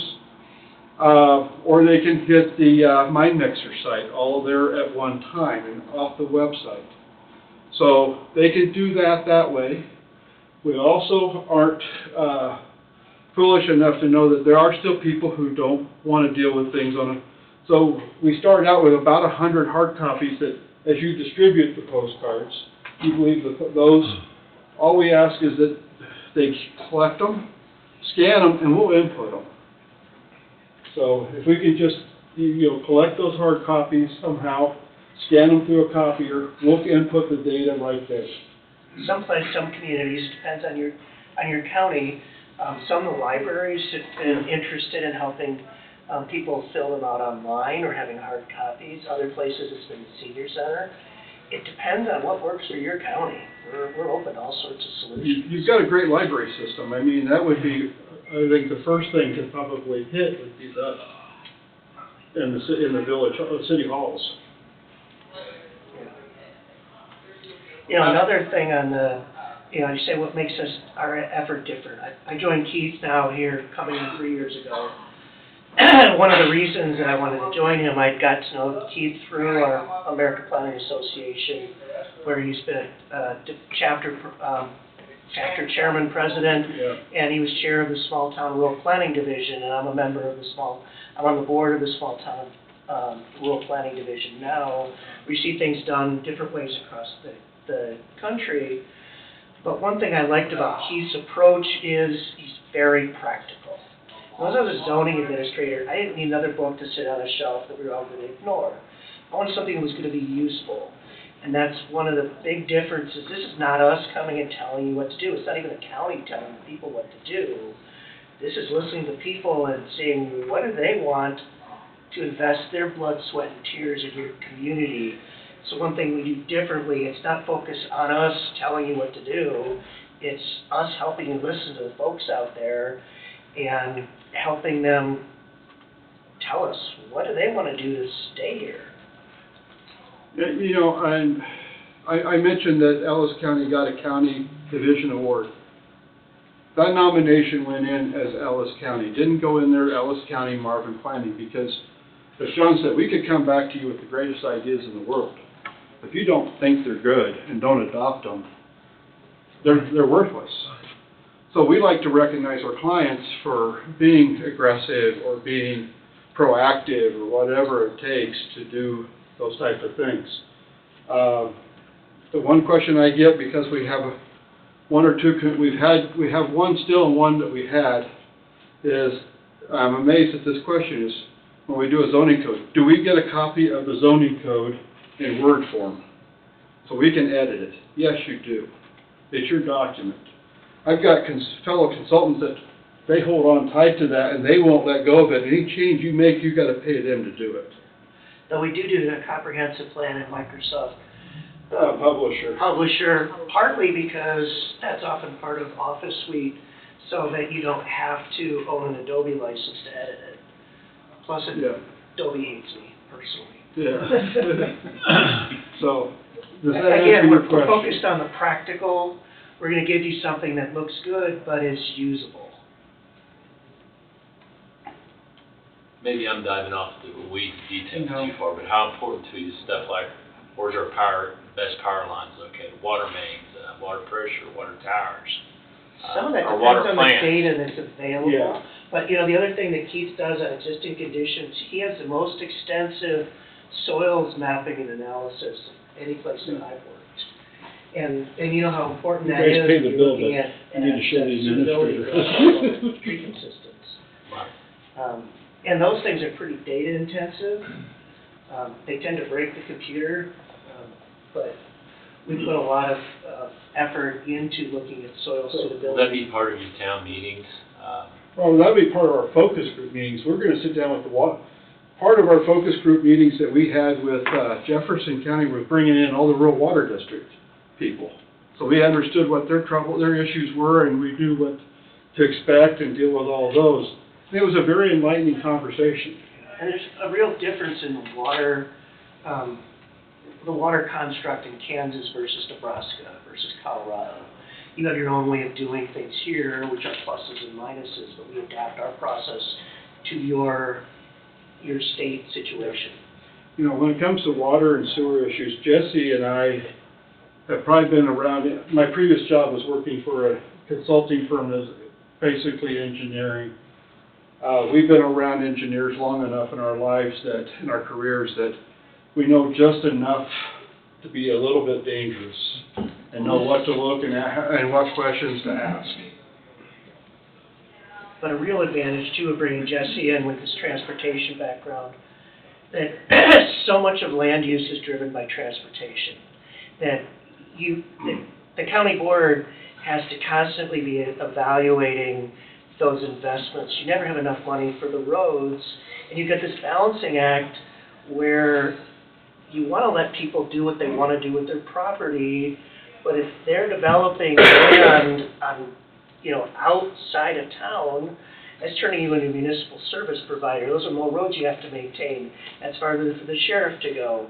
You don't want to tell them no, but we have to have an honest conversation about the cost of services and the fact it's industry that keeps the tax revenue to run the county, and the houses, we want to let people live where they want to live, but if you're putting houses on a couple of acres 10 miles out of town, they're going to cost you more than they're going to bring in taxes.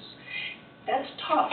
You guys have to make those decisions on a weekly basis, and this tool helps you give some policy background to help make those tough decisions. What access do we need to our data?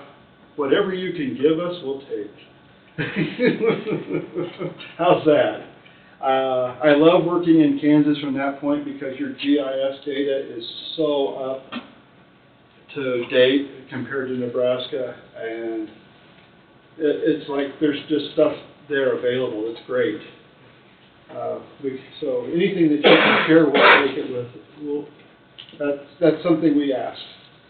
We pretty much made the switch over to ArcGIS Pro. It's a little painful at times, but we've got all of us do most of our own GIS, except the boss.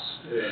But it's a tool. When I was a zoning administrator, I had ArcGIS open on my desk every day. It's an essential tool. So how much access will we have to you during the day and then after working hours? As far as when we're down here, Like via phone calls, emails, stuff like that when you're not here? see this phone? This is the phone number that's on my card. I got a call the other night from a client at about 6:30. I answered it. Sometimes when he's driving, we wish he wouldn't, but... Now, if I'm in the middle of a meeting, I will, and you may get, if you get me on the road or something, I'll answer it, but if you're asking me a specific question, I may simply ask, send me an email with that question so I can follow up on it to make sure I get you an answer. Because I may be listening with half of my ear and watching the road, so... But yeah, John has come to learn, and so's Mason on our team. Basically, if I know they're coming back from a meeting or something, I'll call them from home and ask them, check in with them to see how the meeting went.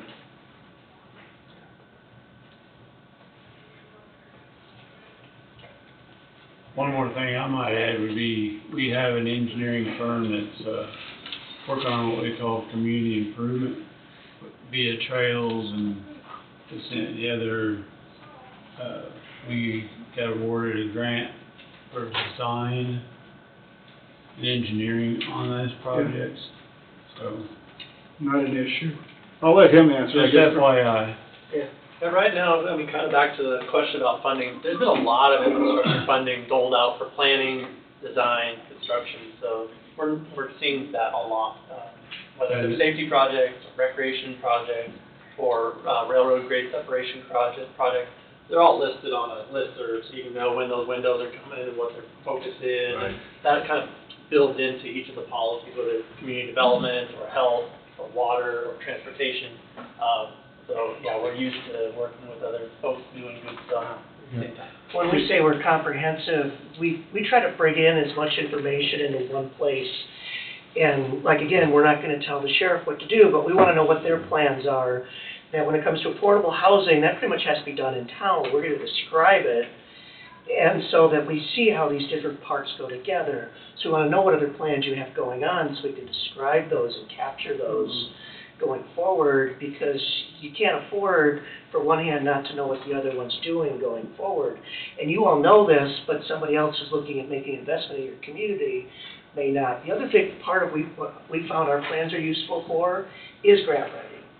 That we try to present the information for the people who are outside your community who may want to invest in that, whether it's in an economic development project or funding grant projects.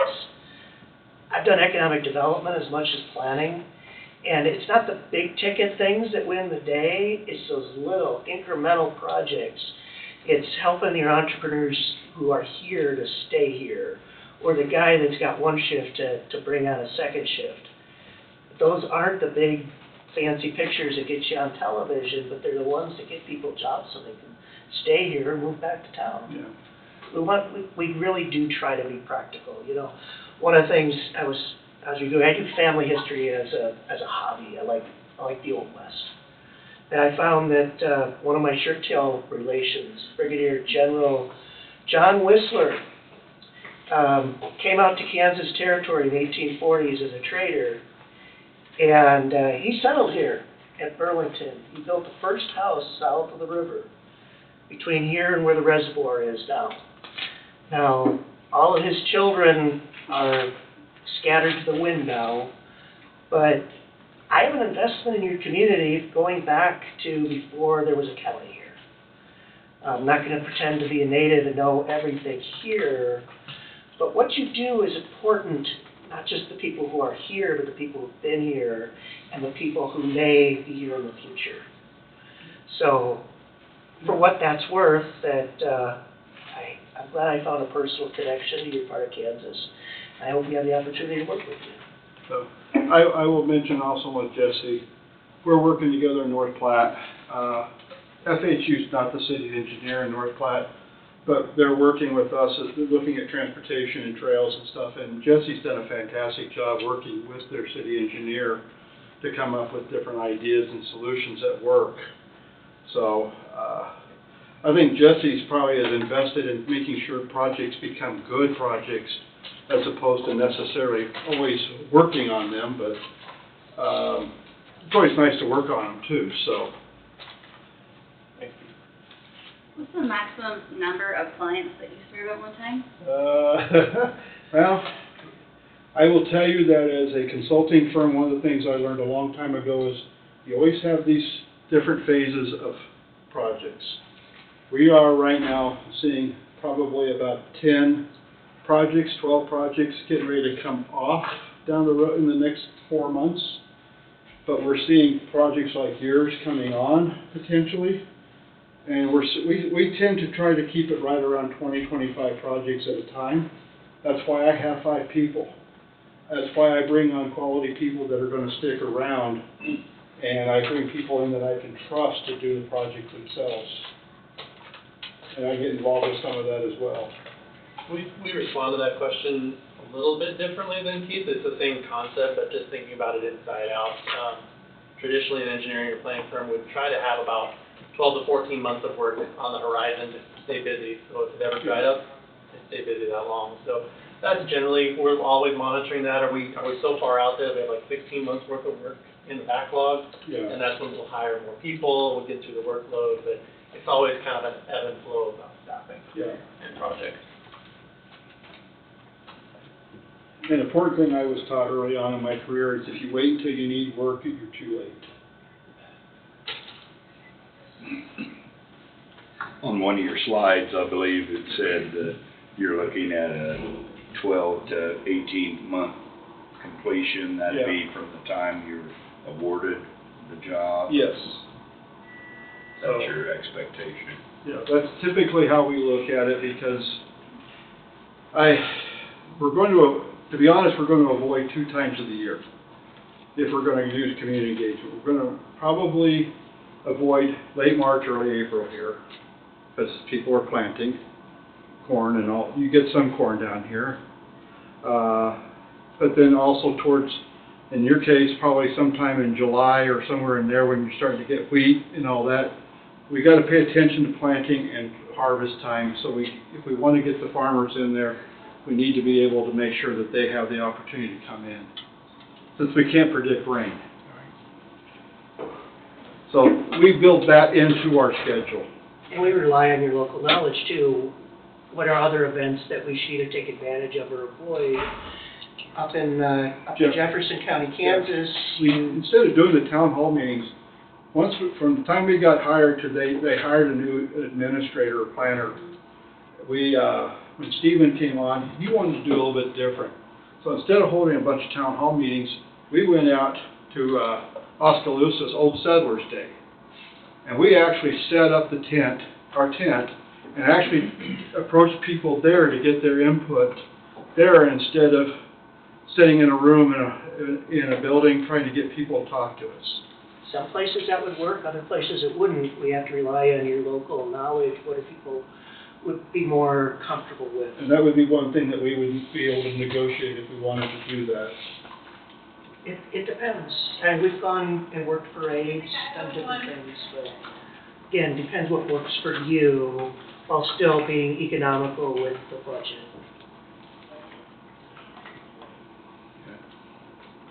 We're going back to what makes us different. We're flexible. We want to make sure that we're going to get you the best comprehensive plan you can. It's going to work for you as a county. You know, probably the best thing I ever heard was in Ellis County was I asked them how it's working, because it's been a number of years already. And they said the Planning Commission doesn't meet nearly as often because we can handle our projects, or things that come in the way we want it to quickly and get them out the door without having to meet all the time with all these different things. That's success in my book, is because the more we can take and make it administratively as possible down the road, the better it is for the public. And the better the planning and zoning side of it, the better image you get. And the one thing I guess I'd like to say is this comp plan needs to be a tool that can actually back up and support your zoning code. So when you say something, yes or no to somebody, you've got something to back it up with on the backside with regard to the comp plan and a policy. Does that mean you're not going to get sued? No. But it gives you legs to deal with something in court. And if you can show that you've based your decision on something that's solid, he's got a better chance of winning. And our job is to keep you out of court. Appreciate that. So as county leaders, what do we need to be successful in our planning process? Getting people engaged is the key to everything in my mind. It's tough. It can be tough, Yeah. especially when you have a key issue. One of the things we do with our public process is when we're having our town hall meetings and focus groups, we try to work through a process where we direct conversation so that one person doesn't dominate that. Yeah. You know, we might have a meeting with 5 people or 50 people, but we've worked out some different processes. We have one that's similar to a SWOT, strength, weakness, opportunities, threats. But what that does is people have a chance to have their say on their issue they're passionate about, while also having the opportunity to cover a variety of interests. Yeah. You know, especially in agriculture, you know, what about the balance between being able to have conservation easements and having flexibility? Those are issues that some communities are very passionate about. Others think the county should just butt out. My favorite town hall meeting we had was just last summer. John and I went down to Fairbury, which is Jefferson County, Nebraska.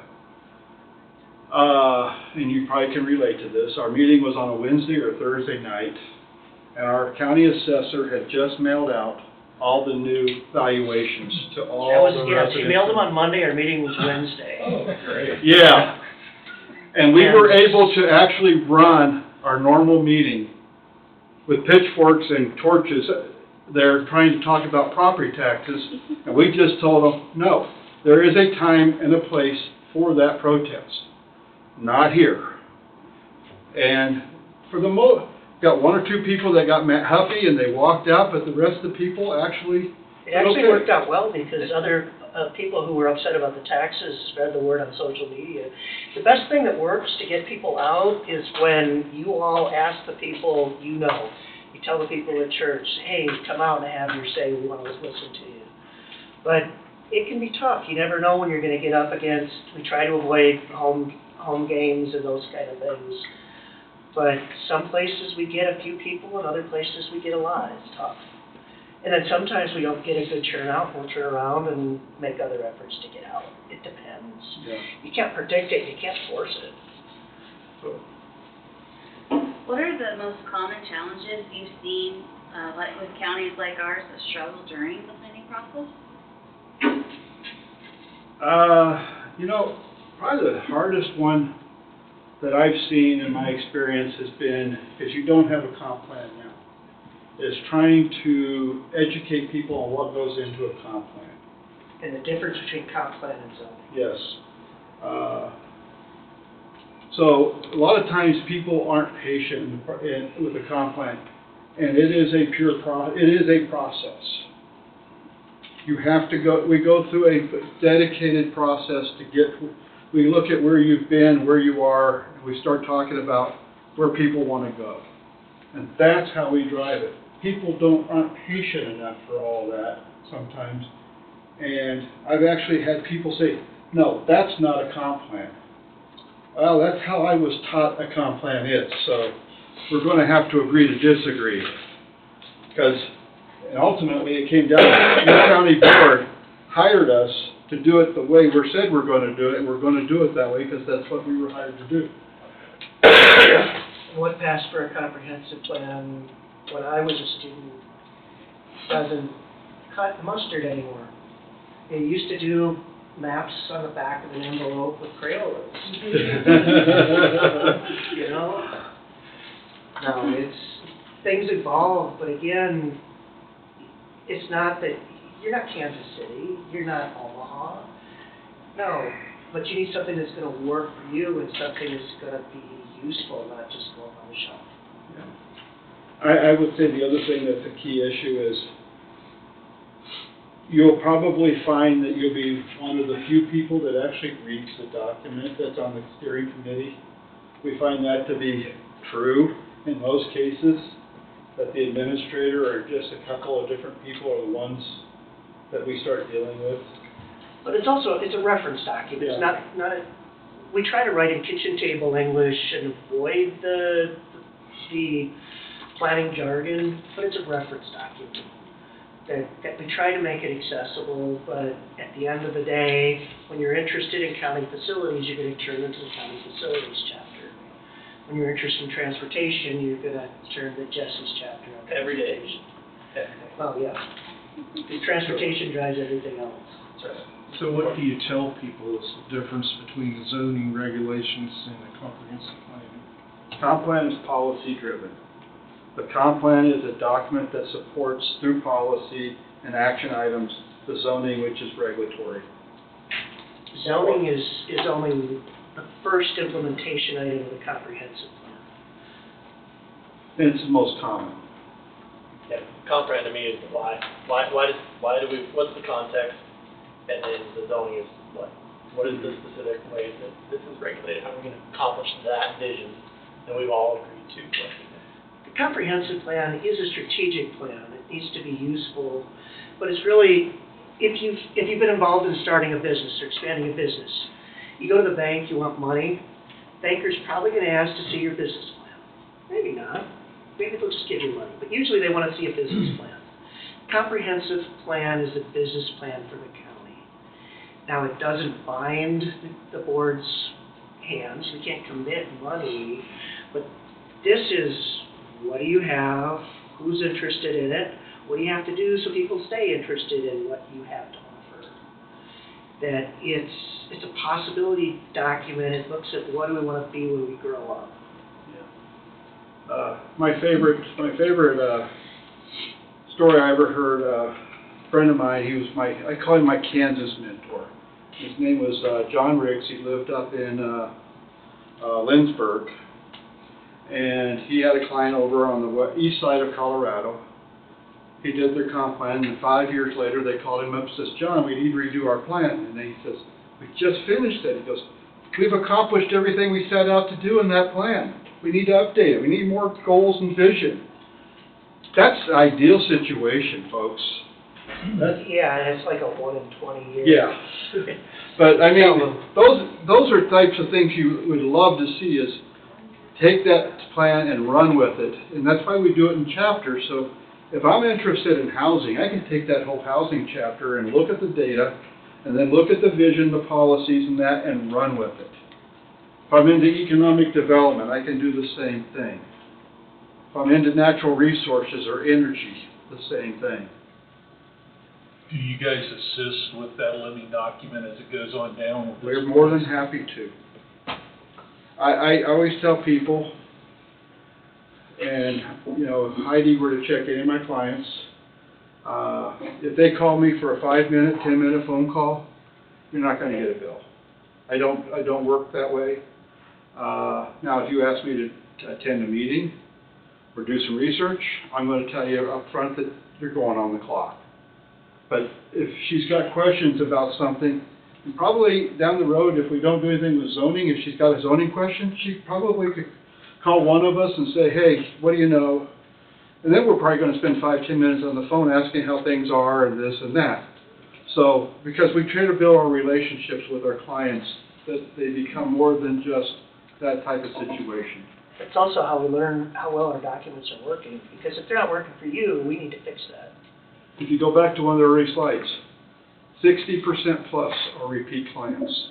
And that's going back to your question.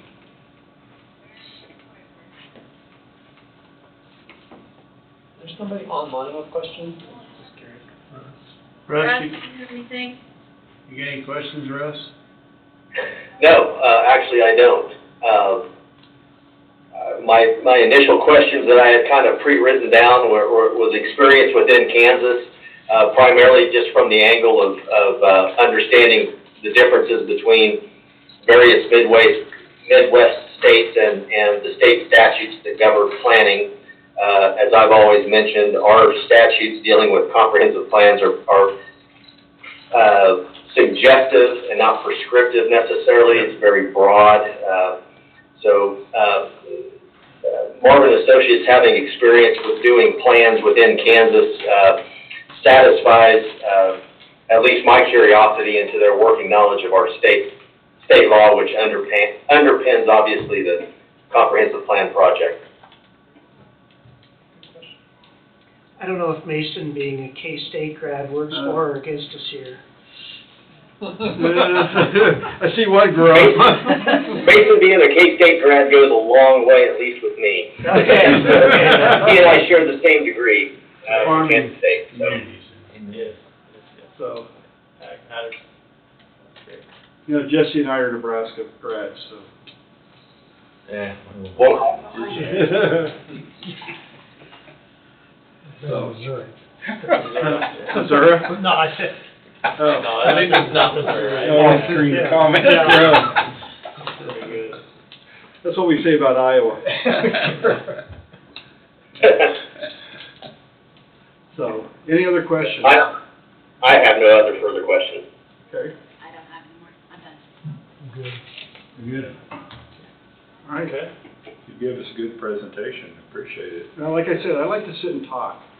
So, That's how people communicate. I would much rather do this kind of conversation than a formal presentation. Yeah. When the pandemic happened, we had to start doing interviews on Zoom and trying to build a connection. It was the worst. That's tough, wasn't it? But you know what, though, Zoom is a blessing and a curse both, because, like I said, we do, with Jefferson County and Scottsbluff, we're doing, every 2 weeks, we're doing online meetings. You know, drive 4 hours to Oskaloosa or 6 hours to Scottsbluff to have the same meeting.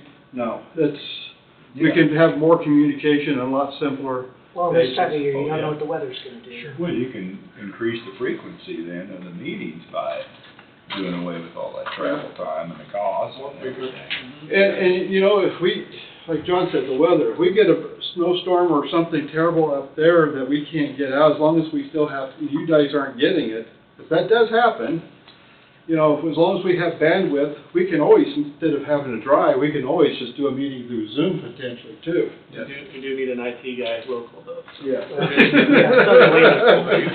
Well, that's, you know, and that's another thing that with Marvin planning here, Keith isn't charging you a lot of overhead. Our office in David City is the old co-op building. We're right next to the Senate station. And partly that's because that's where Keith's family is in David City. But My we're wife's not charging family. you for a big fancy You understand office. that one. Yeah, that's where you live, right? I grew up in Omaha, but you couldn't pay me enough to live in Omaha anymore. Yeah. But no, we are used to working in communities just like yours. So, thank you for the opportunity, and whoever you choose. Thank you, guys. I'm sure you're gonna get a great plan that's gonna be just what you need. Thank you. Thank you. Thank you very much. So your dad worked for Servitec, is that right? He did. Did you have Servitec trucks around Well, here? I mean, I don't know what, Yeah. so you didn't want to work with soil? Oh my gosh, take your son to work day was the worst. Oh, those little white bags of dirt, I filled so many of them. And then when I went to UNL in Lincoln, I did my work on East Campus where the ag stuff is. And I remember going into the soils lab, and it hit me, like, that's where all those bags went. So, yeah, I learned a lot, though, about hard work and, you know, the people that you're Can I stop living the sharing? county. Same type of thing. He went on to be the wind erosion national model expert at USDA down in Fort Worth. So just a neat little career and finally retired out. Yeah, dirt made a livelihood for us. Yeah. It's always important. It is. It's where the money comes from. I really like the relationships you have with the farmer-rancher combos, because we got paid with beef. All good. Well, really nice to meet you all. Okay. Nice to meet you Thank you. guys. Thank you so much. Thank you. Hey, See you Thursday. Good to meet you. All right, take care. Good. You guys have a signature? Yeah, appreciate the time. problem. Thank you. Oh, yeah. Thank you. Nice to meet you. Nice to meet you. You know where to reach us if you got questions. Yes. Nice to meet you. Happy trails. Yep. Good fishing. Safe travels. Good trails. Straight north. Used to travel just my mom's side. My grandparents lived in Tulsa when we lived in Lincoln and Omaha. So 75 was the most direct route. Yeah. So remember this route really well coming through here. Yeah. So thank you guys. Thank you. Safe travels. Well, so does anybody else have any more roundtable or anything, or we got anything else to attend to today? So at some point, the proposals or the RFPs will need to be handed out to you. They were intentionally not handed out because they have the financial side within it and did not want to have that provided to you in advance to potentially provide somebody a competitive advantage. But I think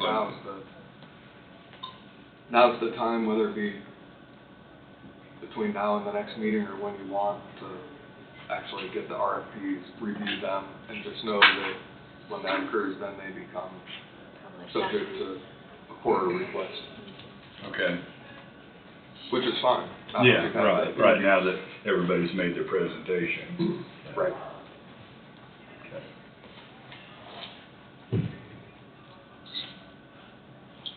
Have you got them? I do, yes. I have enough copies for all the commissioners to have one right now, of each of them. Other than that? Pardon me? I have enough hand copies printed of all of the RFPs we received from the three companies that I could hand them out today, if you want to see them today. Just gotta go down to the office. So is there a problem with doing that? No. Okay. So is that something we keep, or does it not, I mean, is that something we take home, or? I think once it's handed out, you keep it, and it's just I'll have subject Because we have to go through that and then make our decision on which company, on which company is. I'll have like is the best for official us. hard copy with me in case Sure. you need another copy of it. Will Russ have a copy as well? Russ already has a copy of all three of them. He's already seen all three of them. Okay. Yep. Enough? You should get the copies, take them with you, and then set a time on the agenda to discuss, so you can Discuss and, wade through the pros and cons of each one, and then decide whether you want to move forward. And we're thinking we want to do that, well, this is all fresh on minds, and at our next meeting, if we take those RFPs on. It don't sound like, fine dirt's gonna take very long Monday, so we could finish it up after that. let's do that. Yeah. And then after we read through it, if we have any questions, then we can get those answered. and get Sure, the ball rolling. sure. Yeah, try to keep things moving. I agree. We'll be right here waiting with bated breath. Okay. I will go get them. You want to pick You a wanna- time to lock it in on the agenda, so that it's just reserved, there's a time slot? Dirt's at 1 o'clock next Monday. It's gonna be 11. Oh, we moved them up. Oh, that's right, we moved him to 11, so, Do you wanna do one for yeah, this? Yeah, So you can have a work that session? would give us time then. yes. Yeah, Do you guys, since Russ is still here, do you want him to be via Teams again with us? I'm sorry. Do you want Russ via Teams next week? Yes, I'm sorry. I would like so. Okay. That would be great. And we settle on, the 27th at 1 o'clock? Yes. Yes. I answered for myself, is that all right? Yeah, no, I concur. All right, I mean, he plays a pretty good role in he this. does, he does. So, welcome Mike back, and if he wants to attend, and Carl as well, so, yeah, whoever wants to attend. We got more people from planning board that wants to show up, that's fine too. Because you folks have all seen, I mean, you guys have all been here for the three, and so, it'd be great. Yep, get us a copy, we'll take them and review them. You may not want to have it, I don't know if the wording will say work session, because if it's a work session and then you want to You take can't action, make action then on you it, can't yeah, take it's a work action. session. So Yeah. to have it as just review of Comprehensive plan, Have it on the RFPs. agenda, just Or add the something? agenda topic that starts at 1, just Yeah, FYI. Okay. that'll work. Do you want me to let Russ go now? Yeah, Okay. All right, Russ, we'll I guess. Done with Russ? make sure, are we done with Russ? I would like to be a part of it. Yeah. If, I mean, I if think you want me there. Yes, we Yeah. do. Yeah. Yes, we do. I think Yes, she's sir. talking about right now, you would. No, I mean, right now.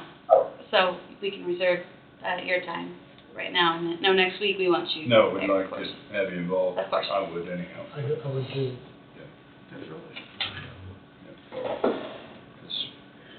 Want to get it right. So next We'll see week you at 1, Next Russ. week. See you next week at 1, Russ. Sounds great. You guys have a good week, and we'll see you next week at 1 o'clock. Yes, sir. And Heidi, I'll send that invitation out right now. Perfect. Okay. Bye, Russ. All right, y'all Very take good. care. Thank you. I will go draft a comp plan. Yeah.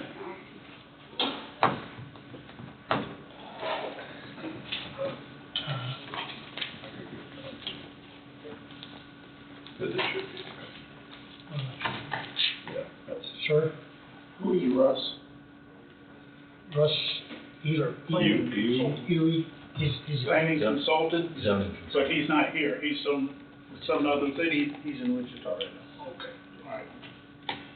he works with Heidi and the zoning board. He worked with Heidi Harris Okay. in zoning and the board, their board. Okay.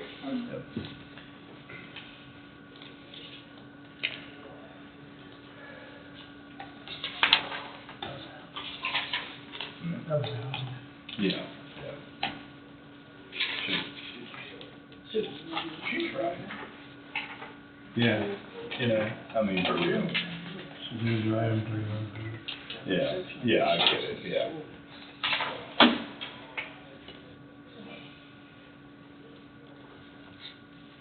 They get cold quick. I try not to. I know that feeling.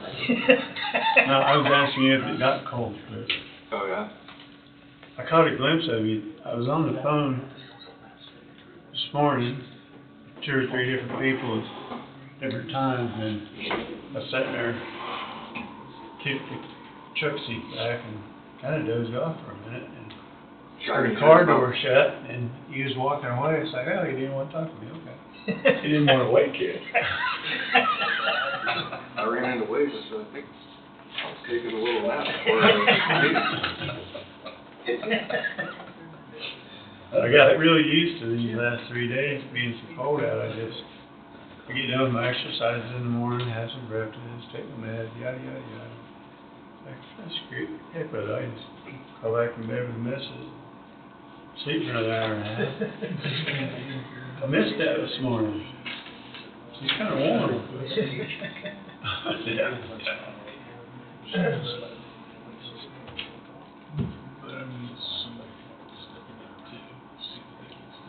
Yeah, but I say by doing so.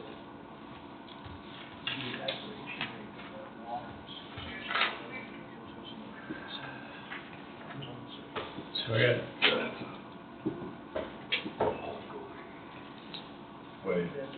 Would that be appropriate if I went and visited with them about that? can. Or whoever wants to, I don't care. It's,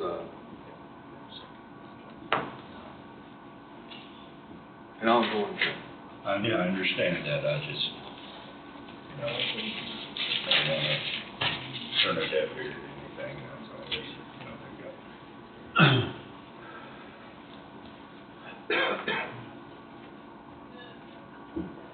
you're fine. I think, anyway. Yeah. So I'm giving you two in the order as they presented them, so if you can just take one and pass it down. Okay.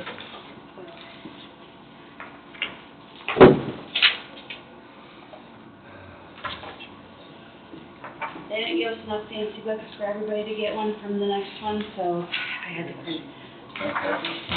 Doesn't matter to me what I get. Either way.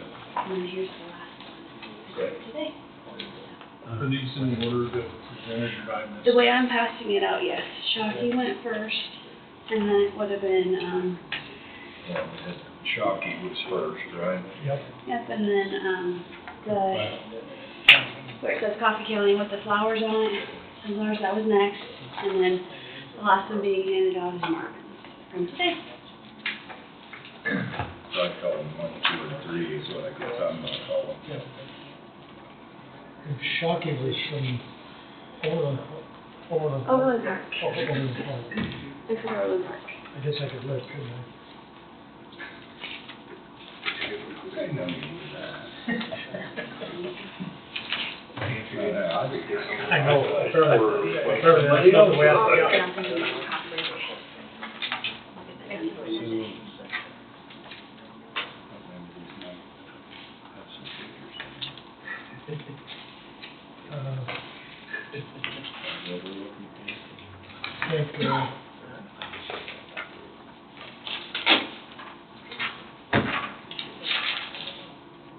Found a recipe online the other day for some pork chops. I didn't have any breadcrumbs, so I had these ranch crackers. Crushed them up, running. The gravy was, get this, chicken broth with heavy cream and Dijon and mustard. You ever had that? Pretty close. Yeah. Is that pretty good? Oh my God. It sounds pretty good. This is a good one I had left, I had to make some more of it. So what you had that was close? Well, I make, recent, chicken Alfredo with spinach in it. Oh. And I use the heavy cream and butter and, What about you? Yeah, but that's the one from today, right? No, that's from, Yeah. oh, I'm sorry. And then I I'm just did not spinach, finding fresh spinach, Right. not Chocolate. the frozen stuff. Right. And then I chop up chicken in it, some baby noodles, or those, oh, the baby noodles. They're plant-based, they're pretty good. Oh. Miracle noodles is what they're called. Yeah. I was impressed. I mean, Did you see it? I'm shocked I can't see where the numbers are. Where's the money? It's early in, it's early in Oh. page 22. Page 22. Yeah, they gave it right before the Super Okay, all right, thank you. 22, you say? Yeah, It's right before the Super Bowl. thank you. Okay. Thank you. I was just kept flipping by it, apparently. I kept on looking on the back page. Yeah, wasn't there. Okay. So. Well,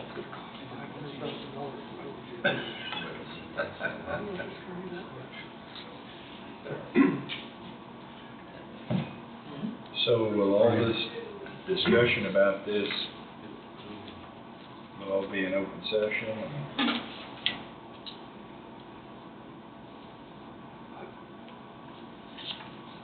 I think for transparency reasons, probably it would be beneficial to talk about it that way. Okay. So I guess maybe we should probably wait until then. Yeah, we.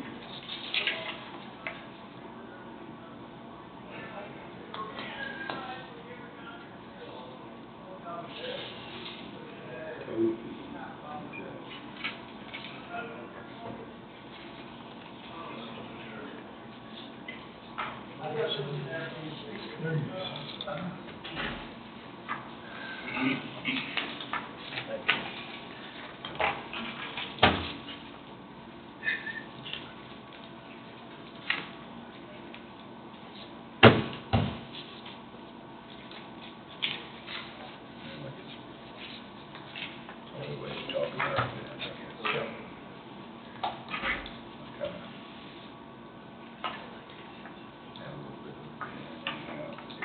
I thought so. So, do you have anything else for today? Only thing I have is, next Monday you'll find checks and vouchers too. We're gonna do it that Monday during the meeting, so you can not have to come back in the rest of that week. Just, it's happening to work out this time that way. Yeah. So we can work on it if we have time between Mhm. some of the other Yeah. appointments, and then we can do it at the end if we have to, I guess, so. And if nothing else, if you wanted to have a work through lunch, we could do that too. Okay. Let's do that. And that way you can keep rolling. Okay. Let's plan that. What's on? Let's plan that. Yeah. Well, that would be fine with me if we do that, yeah.